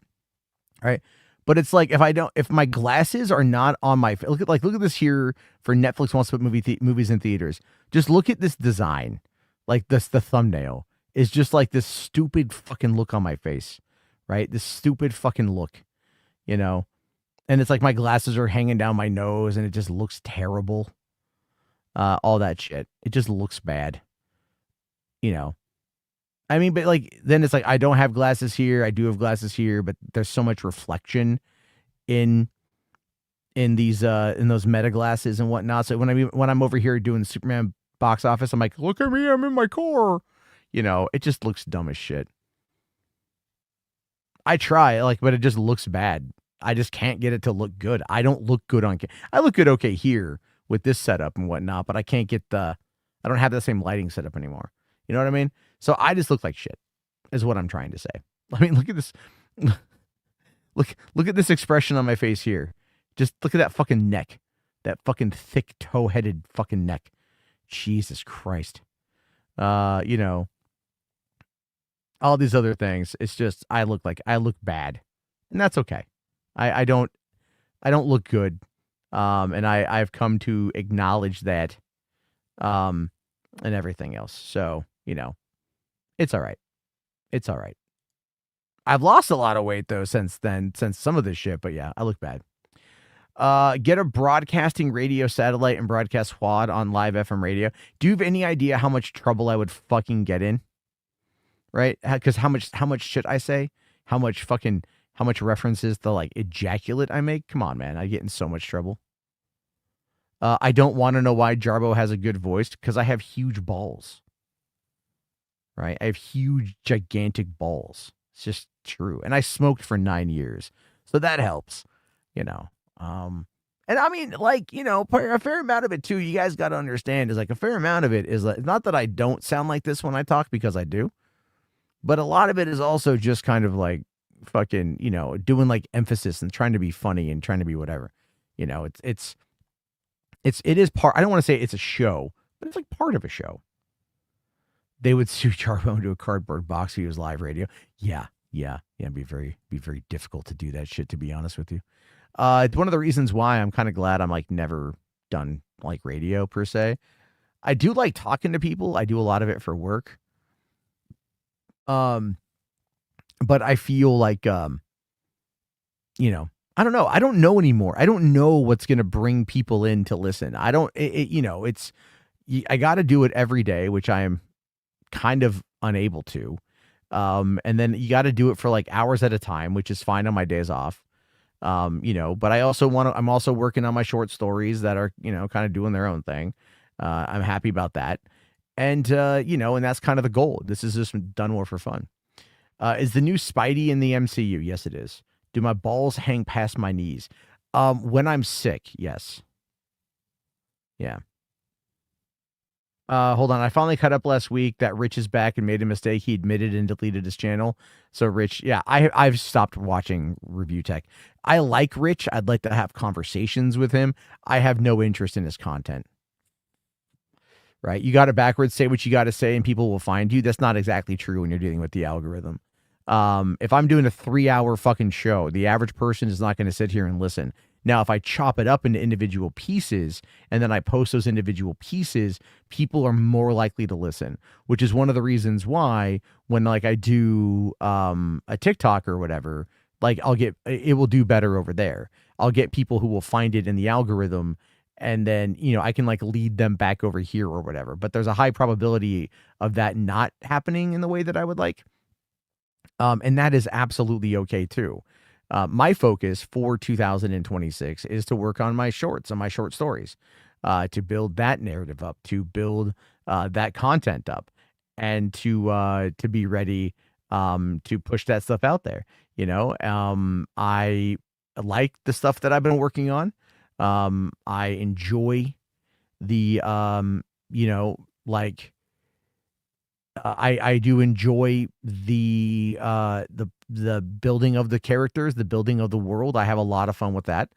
You know, and I'm trying to think of ways to tie it into whole movies and shit. So, the DFC obsession is concerning. It's fucking crazy, dude. I don't get it. I just don't get it. It's like, look, man, like if it's at that point, like Darkside Phil it would probably even have, like, I'm pretty certain Darkside Phil would have many, many, many legal like harassment lawsuits he could file against people, like defamation claims and shit. You know, if he had the money to do it and the wherewithal to do it. I don't get it. Like, I don't engage with people that I don't like. You know what I mean? Like, I won't watch channels that I don't like. I will just ignore them and move on with my day. I don't care. And you know, and what it's just like, but the problem with YouTube is it creates this weird ecosystem. So there was this guy that I watched. His channel name is AVA Pop Culture, right? A guy named Chase I think he's out of like Texas or somewhere in the South. No, Georgia. He's out of Georgia. And I first found him and he was all like talking about like, you know, the top films of like 1980s year by year, right? His favorite 20 movies of those years. And then he wanted to do an ultimate like 1980s ultimate, you know, like top 10 list or whatever. And then he got into physical media and he started really getting into the physical media side of YouTube. And it just started changing his perspective on shit. And I started listening to his stuff, and it was more around what movies were coming out on physical media or what new movies he had bought on physical media. And then he would link to like his Amazon wish list or his Amazon affiliate account underneath and be like, hey, if you want to buy this stuff, I get a little kickback or whatever, which is fine. I don't have any issue with that. But then he started like attacking people in his audience about that. And I just kind of went like, yeah, I'm just not really, you know, it was just, I eventually just unsubscribed. I'm just like, bro, man, like, you know, you were talking about fucking, like, you set your intention on talking about lists of films that you like. And it was good to listen to because it was like enthusiastic and informative and you had fun with it and you were having fun. And then when you started getting into the business side of YouTube and trying to like keep up with the Joneses for physical media, it ended up getting not fun, you know? And I just thought about that. And I'm just like, as much as I'd like it for like these companies to like send me shit to review, I don't know if I would at the end of the day, truly engage with it. because I enjoy watching a movie and then talking about it. And that's honestly just what I want to do. I just sit down, watch a movie, come over here, sit in my chair, sit in front of my microphone, and just kind of go off on the movie for 20 minutes. And that's, you know, and then whoever listens sort of thing. But the problem with YouTube, and I've talked about this multiple times, is they want you to like find ways to get people to fucking, you know, like you've got to become hyperbolic and you've got to become so much like people who like look at my thumbnails here or even at the other channel. Like I'm just like taking the piss out of a lot of it. I try to make you know, thumbnails that are funny, but that's really about it, you know, and otherwise I don't put any effort in like any tags or whatever. I just think of some stupid shit. But I try to be positive or more positive. It's just difficult.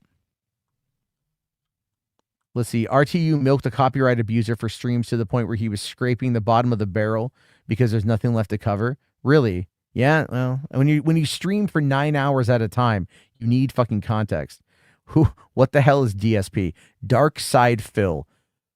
I would say like go find June the King, Joon the King, did like a documentary on DSP. It's worth watching. Command Unit for 5, thank you, buddy. The joke in the short is explaining the basic lore to some people. It's explaining history to children. It was fun seeing you unknowingly play into it. Well, okay, but jokes are also meant to be funny. But if you got a laugh out of it, man, I'm glad you did. Thank you. I think you, if good. Okay. All right. It's 1 a.m. my time. I am going to dip out. I have got to use the restroom. So I will probably be on tomorrow night. I ain't got shit else going on, directly. Kids are back in school, thankfully. And I will, you know, I will chit chat with y'all later. Thank you guys for hanging out. And, don't watch June the King. It was Bai's video. Look up This Is How You Don't Play. No, don't look up This Is How You Don't Play. Look up June the King. That's at least a documentary. All right, This Is How You Don't Play is just it's gonna give you, if you don't know who DSP is, it will give you an idea of just like how, go back to the beginning, learn the lore, okay? Learn the lore. All right, good night.